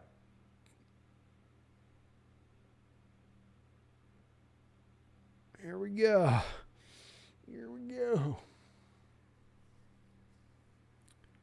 283128 says, did you follow the Major League Draft? I know the NFL Draft is your second Christmas, laughing out loud. I don't.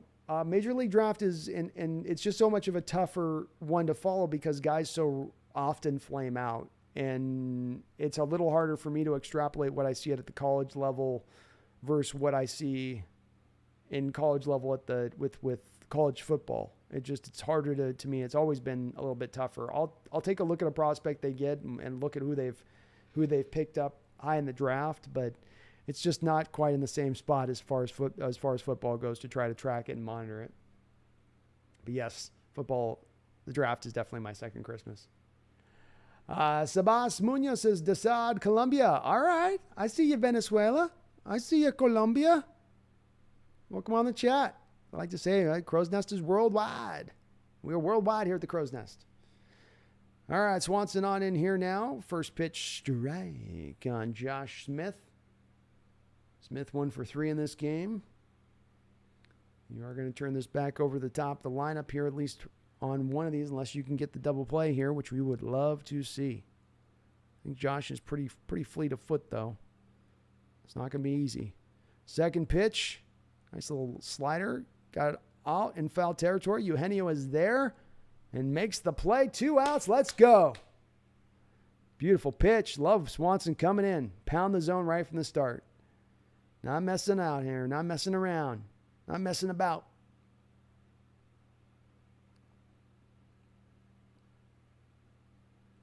Nitro Hawk says, who's my favorite non-Mariners player of all time? Great question. I'm going to think about it, because I think I have an answer on that, but they're not jumping to my mind right now who it would be. Oh, I got one for you that's a weird one probably. Before, my grandpa was a Reds fan, because he was from Missouri, whereas I'm from Seattle. And looks like we got the dub here. The tracker's ahead of me on this. So I was a big Eric Davis and Dale Murphy were kind of the when I was a kid growing up, and that ball's hit on the ground, can of corn, easy as it comes, throws him out. That will finish it off. Nice job by Swanson. Love the call there by Service to make sure you get your guy in there. If you see Diego struggling a little bit, didn't just roll him all the way through. Let Swanson come in. That's a good job by the manager to take control in that situation and read the room, take the temperature of the room, so to speak. So I loved Eric Davis and Dale Murphy when I was growing up. So those were two guys that I liked as sort of non-Mariners all time. All time's a little bit tough. I don't know who I would say all time as a non-Mariners. I've never given this question a lot of thought as far as the guy that you think there would be a name that would come to mind.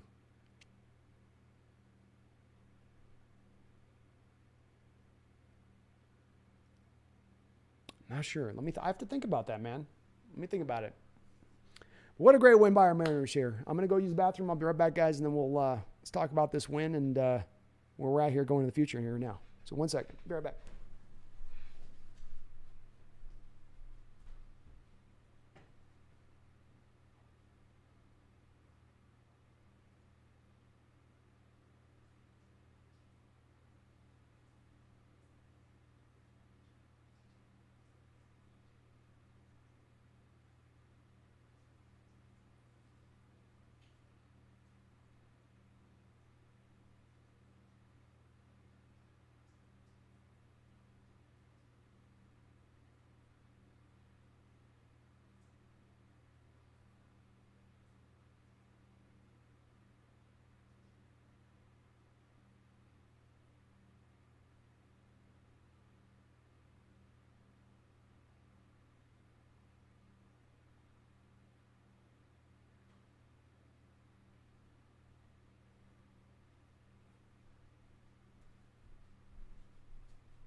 Okay.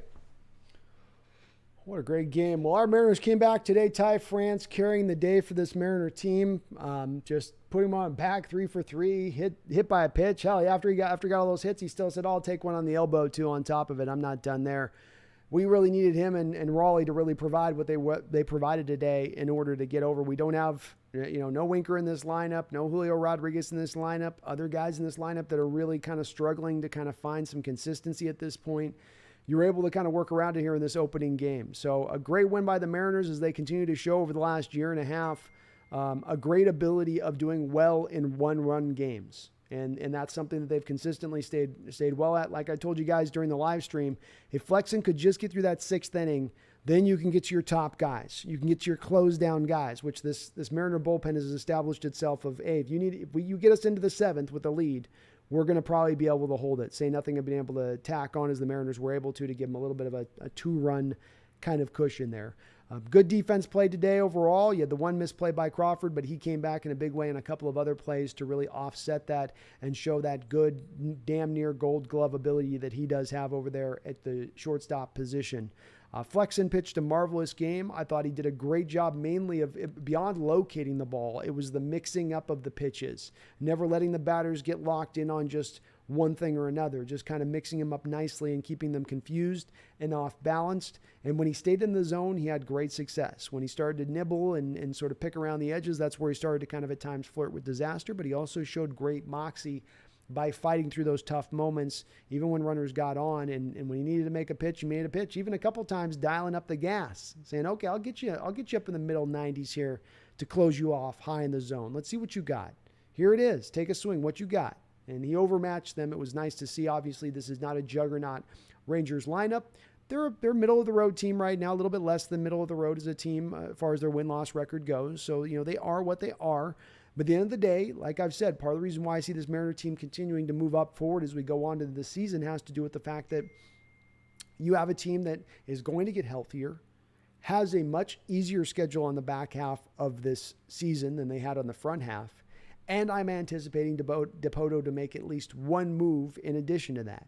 All of those factors come into play where I think that there's still a lot more of a top end on this team. We've not still seen them at the full complement of all of their health at once yet this season. Let's see what happens when that happens. We might just see an explosion at that point. Either way, they're showing you why you should be excited by this team. Just that you couldn't quite topple the Astros yet. That's fine.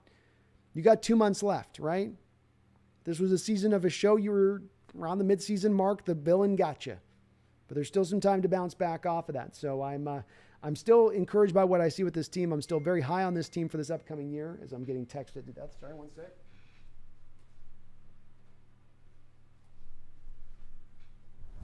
Randall